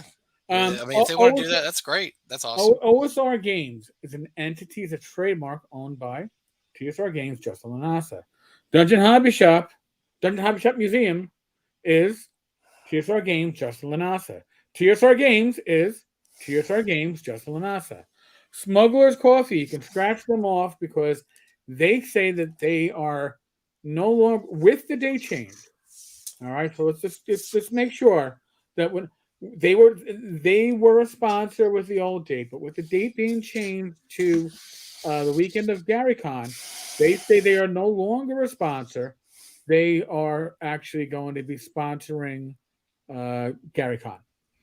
But I've heard conflicting things about that somebody said they're not on the sponsor sheet. I don't know.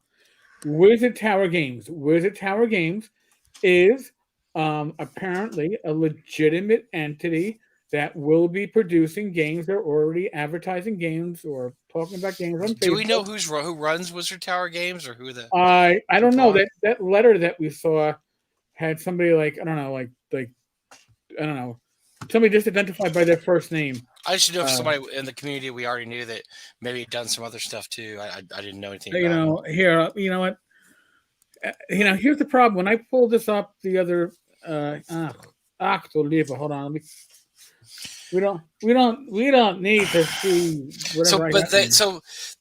So last week, after our show last week, they announced that we're going to change dates, this and that, and then so a couple days later, there's this big announcement that something terrible has happened. That they've been threatened. That somebody has threatened Wizard Tower Games or whatever they're called. Wizard Tower. No, you got Wizard Tower Games. You got it right. And the alleged email was shown, and it was the weirdest thing ever because they haven't even put out anything yet. What kind of idiot would send a note to? It doesn't make any sense. I mean, they haven't done anything. I can understand sending something to threaten me or Eric or. Well, I have or Lanasta personally and say, hey, I hate you and you're terrible for the hobby and you're awful, or Michael KH or Vince or anybody. I don't understand why the threatening note would go to Wizard Tower Games, who are just haven't done anything and are just kind of there right now. And so right. So I got the letter and I'm trying to find the whatchamacallit. Oh, here we go, the press release. All right. So, The press release is from Dan. No, Don. He's the Don. Don, principal project manager, Wizard Tower Don Games. from Wizard Tower Games, exactly. So Yes. Don. That's the Don. Okay, so Mhm. it's not, it's not like, Phil or Mike. It's Don.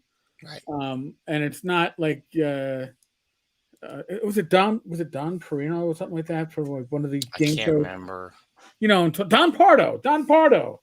That was the guy's name.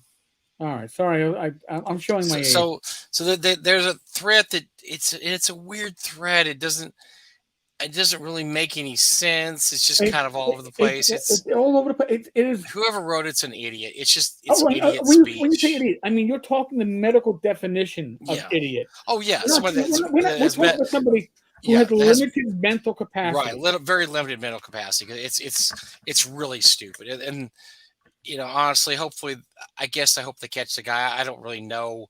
Look, there's anonymous letter. Look, I've had anonymous threats in my life. Eric's had anonymous threats. Every game company I've said anonymous threats is just part and parcel of the whole industry. Unless they're absolutely threatening to, we're going to come over to your house next 10 minutes, kill your kids, kill your pets, burn your house down. The authorities don't care. The FBI doesn't care. Nobody cares. There's no need for histrionics on this. This is just your average crank, dumb letter that everybody gets. I've had, Eric, I don't know if you have. I've had worse letters than this. Oh, to me personally. No, to me personally. I have people tell me they're going to kill me. So I mean, this is not even. This doesn't even scratch the surface of a threatening letter to me. I mean, it's just dumb. Honest to God, I have had. Now, admittedly, one or two actually did identify themselves, so I assume that they were probably intoxicated when they did. But I have this letter is interesting because it actually goes through anonymousemail.me. I've never even heard of the service, but wow, if you're like a real dickwad, it's a great way to prank phone calls, but by email. But I have been threatened. I've had my wife's safety threatened. I have for my coverage, not for me covering things on the blog. Sure. I've had people threaten me, but again, usually it's not from like anonymous. It's usually a dead drop email, right? Like somebody makes up XYZ123. Sure. Oh yeah. 8972 hike as my Gmail email. I'm going to tell you that listen, you fat fuck and you retarded piece of shit. You don't know. I lovingly call you that every day before we do our show. That's because we're making sexy talk to each other. But yeah, I've gotten worse. I will say, after looking at this, my favorite was the letter that threatened my business because I looked at it and went, "You're threatening my business. I make very little money off this shit. What I do, I put back into the community. So you've actually threatened nothing." Now, going to first off, Wizard Tower Games does a press release for this. If I did a press release for every time somebody threatened me via email, okay, and I'm not going to count the PMs from people because that you know who they are and you know how effective those really are in real life. But when you look at the ones that are the random threats, the random threats are usually the more you take them serious, the more offensive. The press release from October 24th. By the way, I'm not going to do my dramatic voice when I read this the other day because I mean it was dramatic. This email is this press release is dramatic. We received an email from an unknown individual who stated they would utilize social media to ruin and/or harm our company if we continued our business relations with TSR Hobbies located in Lake Geneva, Wisconsin. Why the location makes any difference, I don't know. I think there's only one TSR Hobbies, right? They happen to be in Lake Geneva. All right. We here at Wizard Tower Games wish to make it clearly known that cyberbullying on any level will not be tolerated. We do not let unknown entities who hide behind screen names and fake email accounts bully, threaten, or intimidate us. Now, this is a fake email account. I don't see any screen names attached to this. Or are they just assuming that Twitter will have a fake screen name? when they attacked him from Twitter. The email sent has been forwarded over to various law enforcement agencies, including the FBI. I'm going to tell you from my personal experience as a law enforcement officer and as the husband of someone who ran a high-end drug and alcohol treatment program whose servers got hacked and encrypted by a third party who demanded nearly 6 figures to get that unhacked and decrypted. Rach was given the number to leave a message on an FBI answering service, and they never returned the call. So I can tell you exactly what the FBI did with this letter.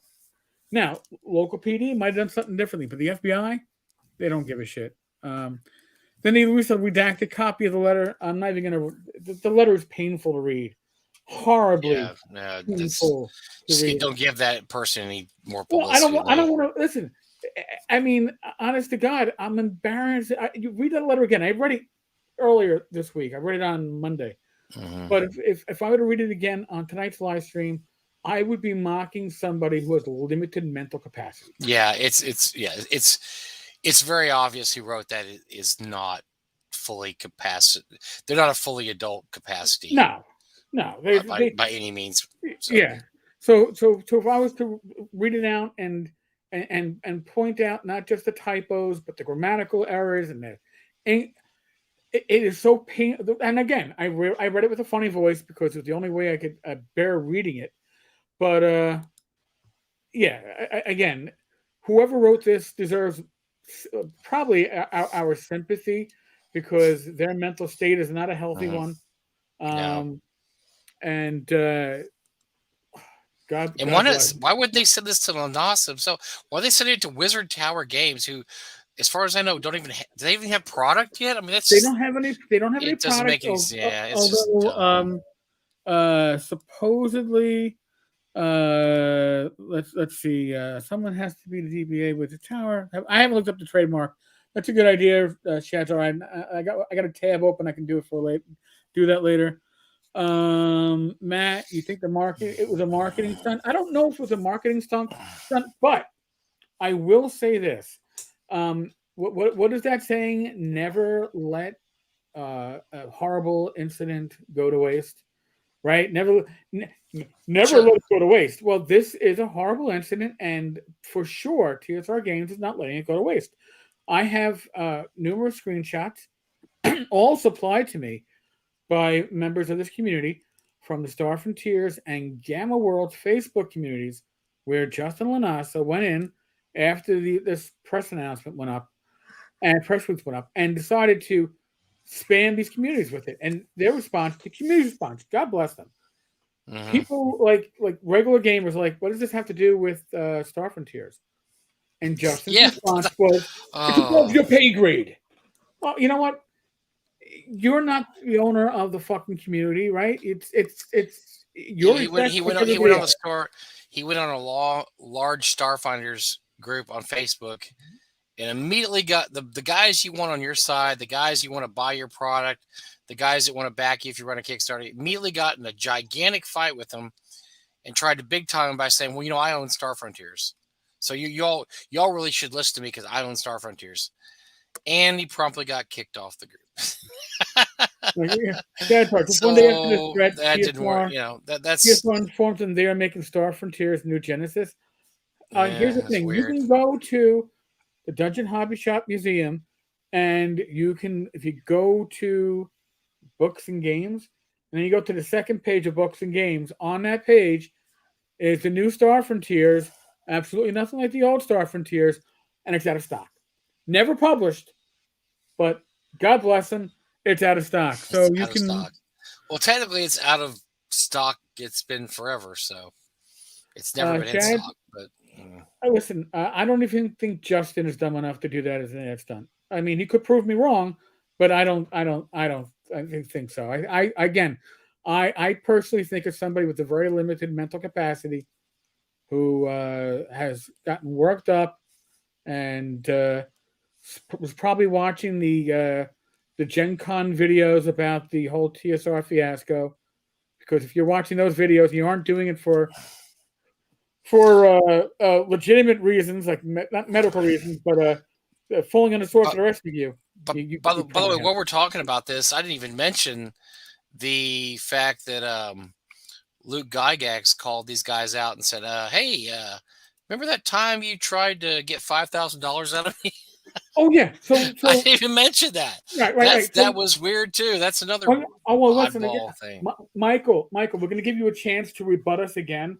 So last week we brought up the fact, and again, I'm going to call it a fact. We called it a rumor last time, but I can call it a fact now, since Luke called it a fact that we had heard a rumor. I had a rumor from multiple sources. I had heard it also. Yes. That I will say I had heard the number was 5,000, but I was trying to be vague because it's a rumor, and again, how accurate is it?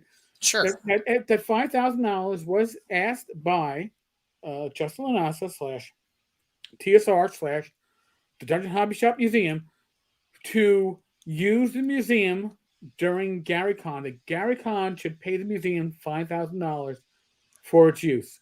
And I had heard that Gary Con said, "You're out of your fucking minds." No.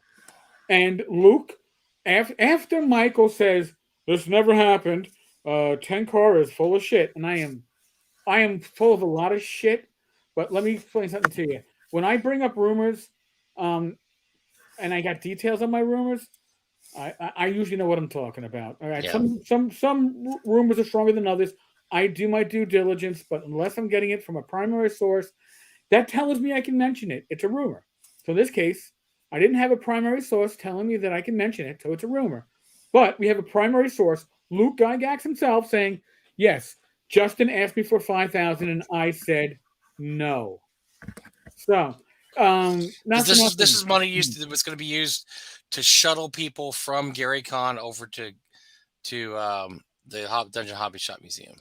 Yeah. And Luke said, I guess he's thinking, why am I going to pay money for you guys? Why am I paying money to send you guys over to the Hobby Shop Museum so you can make some more money off of them? And so, yeah, it doesn't make sense for Luke to say yes to that. So, all right, because let's be honest, the Dungeon Hobby Shop Museum is there to make money, and they are going to make their money off of the tchotchkes. I want to be an Army Ranger. Well, no, you can be a Ranger, a Paladin, a Cleric, a Magic User, a Valkyrie. We got all these Valor patches and whatever else. That's all fine and dandy, but you want to get paid to send people to your establishment, and that's generally not how it works. But now remember too that TSR third edition is banned from GaryCon. Now it's not Ernie is not banned. Ernie is family. Ernie, is GaryCon, but the other parts of the entity known as TSR3, most notably Justin, isn't even allowed to attend.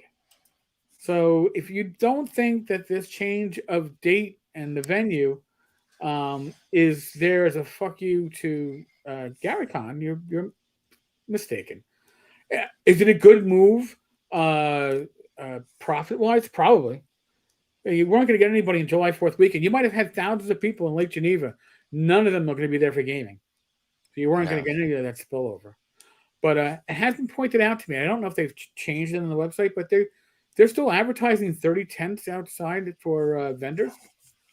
No, I think that's. I think if it's on there, I don't think there's no way they're doing vendors outside.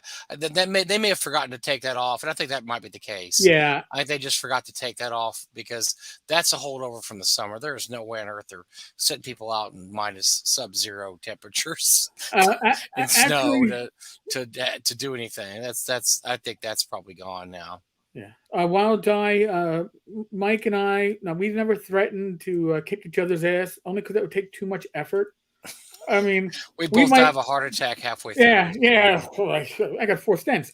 We might just say, "Hey, you dumb fuck," and I'm like, "Yeah, you know what? Maybe I am a dumb fuck." If you're calling me a dumb fuck, what did I? Oh yeah, holy shit. It's a pretty good relationship with Mike and I when it comes to that stuff. I'll ever ask where they banned. They're banned at Gen Con too. Don't forget Gen Con banned them. Gary, I think GameHole banned them too. GameHole banned them and Gary Con banned them. So they've been banned at quite a few venues already. I don't know. I don't know. I mean, look, it's just the tip. It's the same circus as always, and I don't know why we have to have a press release every time that they take a sneeze or take a dump or whatever they're doing. But it seems like every time they turn around, they're doing a press release about something. But hey, it's a 24/7 news cycle if you keep having press releases every day about something. So maybe that's their strategy, is just to keep being mentioned and talked about. I mean, I'm look, sure. we certainly mention them every week, so we're just as guilty as anybody. We talk about them every week, so maybe that's the point. Hey, we're gonna post something about Star Frontiers. Now we're gonna post something. Now we're gonna say this didn't happen, and now we're gonna say just keep it coming, and you keep being you're in the news every day. So maybe that's the point. Well, we'll see if they put up another video in response to this video, and it's like, whoa, hold on, wait a second. They didn't say horribly bad things about us this time. Well, Tenkar said, I'm not as stupid as Donhart. Yeah, that's a backhanded compliment if I ever heard one. But yeah, no kidding. Wow. But it is true. Matt Melman, a real person would not have written that letter. It is a stunt. Again, we're not going to say that. We're not going to say that. So, well, here's the thing. Could it have been not written? Could it have been written by not a real person? Sure. But if a real person wrote it, they're what we would have called in the past mentally defective, an imbecile. The old definitions, the medical definitions of these words, is what that letter shows the mental capacity to be. Yeah. Now, maybe somebody wrote that and was faking it, in which case they were acting like an imbecile, which might just be as effective. But I personally don't believe that anybody would write something like this as a stunt, because it would be too obvious, right? It's kind of like nobody would do something like that. So I'm going to go along with the assumption that it was an imbecile that wrote it. Now, you could come back with the argument that maybe it's an imbecile and a stunt at the same time. And at which point I've reached the point of no return, and I can't answer you, because that gives me brain hurt. And my brain don't forget, one of the funny thing about the Star Frontiers thing is that we was out of print, but we don't have any more. But the whole thing is, if you remember correctly, they don't actually have the rules to Star Frontiers. They can't use any of the characters. They can't use Dracolites, Rusk, any of Volturnus, any of the IP of Star. They can make a brand new, totally different science fiction game and call it Star Frontiers, but it can't have anything in common with the Star Frontiers that was published in the 1980s. Chances did Justin actually open the book up? No, he did not. I watched it. Oh, okay, watching. That doesn't prove anything. We saw a cover, so I'm unconvinced. I saw a cover. I can print up a cover in 10 minutes if you give me time. Here's the thing: they still have not secured the trademark for Star Frontiers. It's still pending. However, they have applied for a second trademark of Star Frontiers for card games. I don't know if they plan on doing a card game to go along with that. Or if it's a collectible card game, shoot me now. That market's long ago left the barn. Not a good idea. But they have applied for a card game trademark to go along with the RPG, but they're not finalized either one. Yeah, they had the video. It says Star Frontiers rules. It shows a spiral run rule book, but I don't know. Did they have 10 copies and sell out? I mean, it doesn't sound like they sold out pretty darn fast. I haven't seen anybody posting their copy online. I might believe if I saw a copy online and somebody flipping the actual book, but the only copy I've seen is a cover that Lanassa's shows by Nere's head, like kidnapped. You have to show the newspaper from the headline that from that day. Oh, look, he's still alive. He's still alive because he has the newspaper from yesterday. That's pretty much all we saw. So, whatever. That doesn't convince me at all. But, that's just, I don't know. I like I said, trying to kind of remain relevant. Maybe they'll have, I mean, that's probably their best bet for a product is to come out with a new science fiction game called Star Frontiers, because at this point they lost one, Giant Lands. That's they had the breakup there, so that's Deinhardt's baby now, so they don't have that. They really don't have anything to sell, so their best bet is to get this Star Frontiers game out there and publish something. Even if it's a generic sci-fi game, if it's old school enough, people will buy it. I don't know. I mean, I don't know what the rules are. I haven't seen it. I don't. There's no PDFs out there. I mean, they I do don't know have what it is. they do have books for sale, but it'd be like, what? My name is Cheesa, not pizza, or something like that. I mean, Not pizza. Yeah. No, it's cheesa, not pizza. No.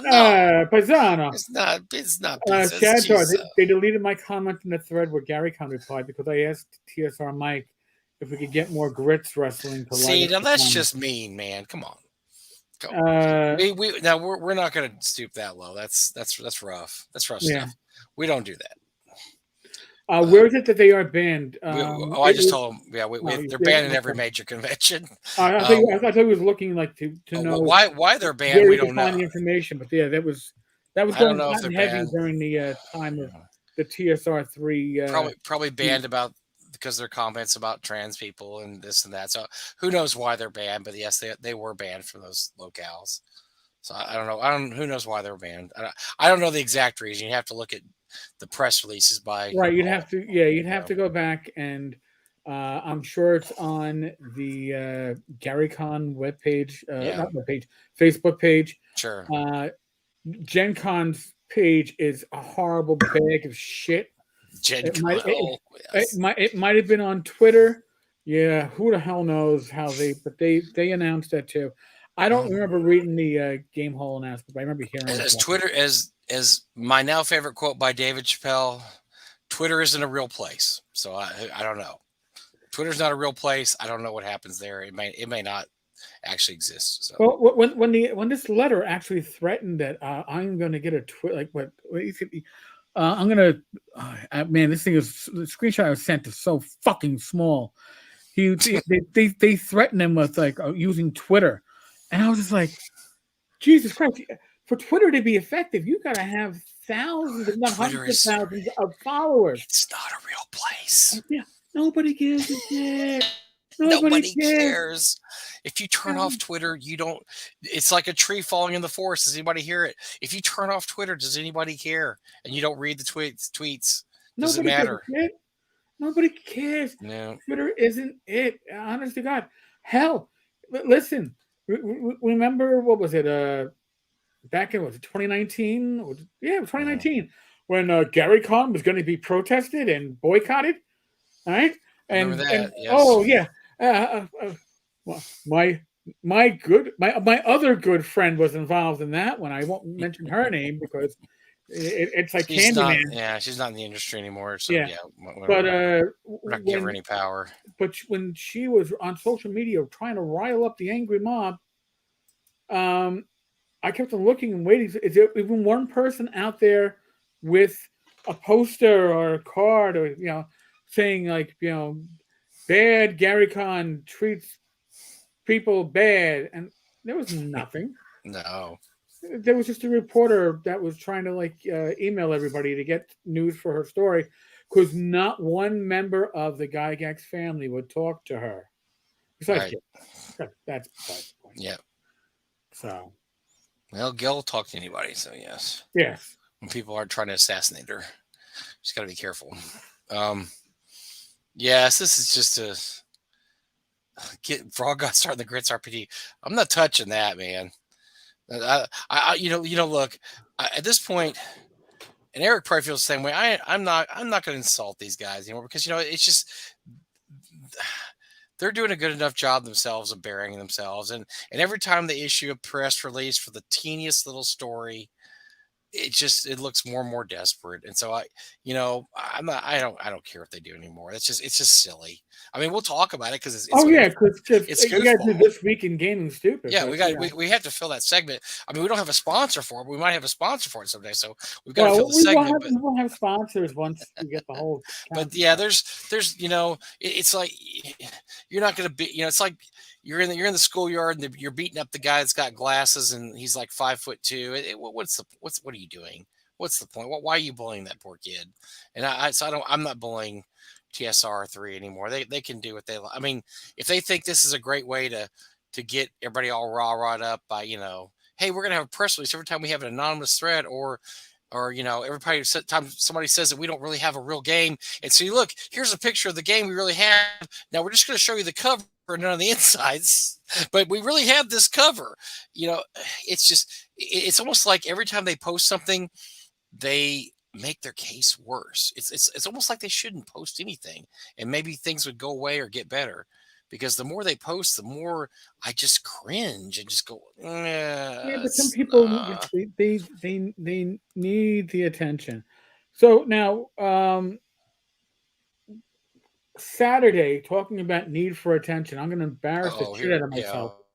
So, folks, I am going to ask people not to donate money directly through YouTube, even though we monetize a lot of this stuff because YouTube's going to take 30%. So we are going to put this up on the screen. No, wrong fucking link. God damn it! I had Mr. Tech himself. Yeah, Mr. Well, it said Mr. copy Tech link. Himself here. Hey, look, it's Levi's Kickstarter. Everybody click that. Levi's Kickstarter. Yeah, Levi's Kickstarter is good, but it ain't what I'm trying to get up here. No, it's different. All right, so on Saturday, my niece is going to be charged. The nearly 11-year-old, my 10-year-old niece, is going to be in charge of the comments and letting us know. So if you go to that link and you donate money, you're going to just give her a notice in the chat that, hey, I donated $10 to St. Jude's, $50 to St. Jude's. And the more money we raise for St. Jude's, the more yoga pose madness rates will put me through as I wear loud shirt. I'm going to look like a rocker, a heavy metal rocker from the 80s who can no longer fit into his clothes. And does not have as good a hair as any of those guys in the 80s either. No, I certainly don't. No. But not only that, here's the thing. So before congestive heart failure, I was always an extra large to a double X. Now I'm more like an extra large, and I don't have to worry about double X. I ordered large in everything. Okay? Oh, boy.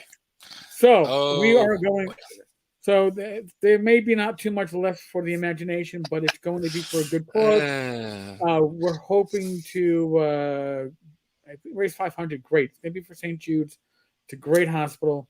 And as a cancer survivor and somebody's gone through a lot of shit last year, giving back is great. And if it's a hit, if we do well, Rach might put me through this more often.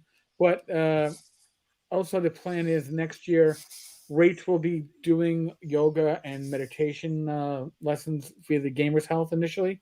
It's going to be free for the community. Just giving back. Nice.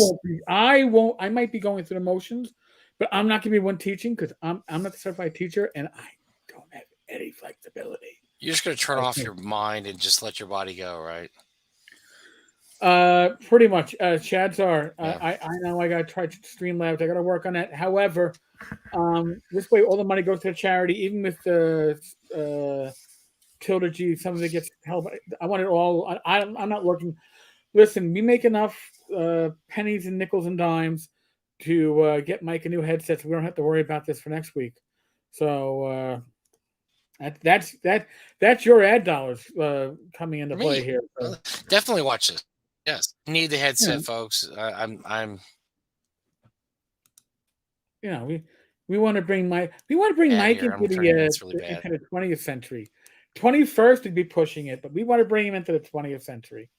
So we'll get him there. Yeah, 20th century would be awesome. What is the menu? $1,000 and Rachel dyes your hair blue. All right. I like it. I like it. If that happened, it would have to be done for the next Gamers House the following Saturday. Oh boy. And God help me, can I shave my head afterwards? That becomes the question. That becomes the question. I don't think I can go to my local pub with blue hair and still be served, because that's a rough one. Yeah, it's an Irish pub, and blue haired folks aren't necessarily going you to might be. get your ass kicked, but then you probably get a beer after you get your ass kicked. That is a possibility. It's like, oh, if we didn't realize it was you. Well, you put to Walmart and you got a $10 special. What on your hair? I know. Our Walmart up in Poconos does pretty good haircut, decent price, but I would just take my electric shaver out and shave my head off. It's like, I'm interested. Oh, go, yeah, figures. All right. Mm-hmm. If we hit 1,000, we will put a vote up as to what color my hair should be dyed. Oh, I'm loving this. That'll be for the following week. Pink. I don't know about the pink, man, because I don't want to get my ass kicked from random people on the street. I just don't want to get kicked in a pub. 2,000, you get to shave your head. I get to shave my head after I'll leave it pink for a few, or blue for a few videos, as I don't leave the house, or only leave the house with a Tim Pool hat. You only go out of the house like you're a longshoreman. But actually, that could work. Just cut my hair really short, and I was a cancer patient. I could look like a cancer patient again, right? I'll be role playing myself. God help me. Oh my God. Yeah, wrap this up. I gotta go to bed. Yeah. So, any case, folks, that's going to be Saturday. Saturday can't get here soon enough. 8 p.m. Eastern. And again, it's for a good cause, and I really do appreciate the community. You guys are great. You put up with our wacky shit, and great comments, great questions. Yes. We probably didn't get to all of them. I apologize, but you people are mile a minute. I swear to God, they couldn't help. And we're look. Let's be honest here. We like to answer all your questions, and we will answer them honestly. We have nothing to hide. We don't care. I mean, and all our speculations are on. We're not, and we fully say that every time we talk. This is everything we talk about is absolutely speculation. We don't know. Yep. We're gonna point out things that we think are weird or odd or suspicious. We point them out, but we don't have any feuds or anything. We don't care. We really don't care. We'd rather talk about other things. There's more interesting things I'd like to talk about than this stuff. But if you have any questions, we'll try to answer to our best ability every time. We will not dodge the questions. Chances are, when I was on chemo, I had no eyebrows. I actually had hair up here on my head and no other hair otherwise on my body. So That's crazy. That one out. Yeah, I was like, wow, no hair in the back. By the way, to prove that we hold no secrets back. Yes, the secret question: boxes or briefs? Box or briefs? Because I cover all bases in one shot. You gotta be ready for it. So, yeah, we don't do an Ask Me Anything, because every time we do a live stream, it's an Ask Me Anything. Mm-hmm. Pretty much, seriously. Oh, here's the problem, nothing though. Off limits. Oh yeah, I'm supposed to hang out with Joe the day after Veterans Day. Oh God, yeah. He might actually kick into that goal. But blue hair would be 1,000, and pink would have to be 15, because I'd have to go higher for that. But oh, geez. What if I kicked in that much just to get you to do it? Now that's sneaky. Yeah, that's sneaky ass shit. I may have to think about something like that. Oh Jesus. Honestly, I'm going on vacation next month. I can't do it. Darn it. I would like to make part of my budget. It's actually next Saturday. It's this Saturday. It's this Saturday. Yeah, but I got to save my money. I'll be gone the whole month of November. I got to save my money. Yeah, you can kick in $10 and enjoy the. I'll throw in a sawbuck or two. Yeah, no. Yeah, there you go. For half pink, half blue. No, dude, come on. I have to have minimum standards. Minimum. I still have to do daily tasks. The keyword's minimum. Yes. Yes. Come on, please. Give me a break, God damn it. By the way, folks, when you leave this, go to the Evil DM and see if they did a response already. I'd be interested to find out. Check that. I They gotta did. hear They it. did another one today. Oh, the one they did today was the one where they showed the Star Frontiers cover. Oh, okay. But no, let's see if they. Maybe they Let's see. post a response. I hope maybe they had a little press release today. They might have had a press release. That press release. We need more press. That's one thing we don't have. We need press releases, man. I Come could on. do press releases, and next time I get a press release. Can I do one for the next Mike and email? Eric talk shit. That's the press release. They Oh. talk shit today. You know, They talked crit. Oh my god! That would be our press release. It was disgusting. I swear to God, I couldn't believe how much crit they talked. And they talked major crit. And they made fun of Wonderfilled. Oh my god! It could be a real mess. It could be filling. Jesus. All right, folks. On that note, as always, we are still in the midst of the world of the pandemic. I'm not telling you what to do. All right, Mike's not telling you what to do. You got to make decisions that affect you, affect your loved ones, your family, your friends, your community. Use your common sense. All right, that's all I ever ask. That's all I ever say. Be safe, be well. God bless. Roll those dice. I believe this Friday, 8 p.m. live stream with Glenn Hallstrom. And then this Saturday, 8 p.m., Tenkar embarrasses the shit out of himself. At 9 p.m., Evil DM will probably have up screenshots that were supplied by Lanasa to show just how irresponsible Tenkar is. Oh, man. So, on that note, we're out of here. Later, folks.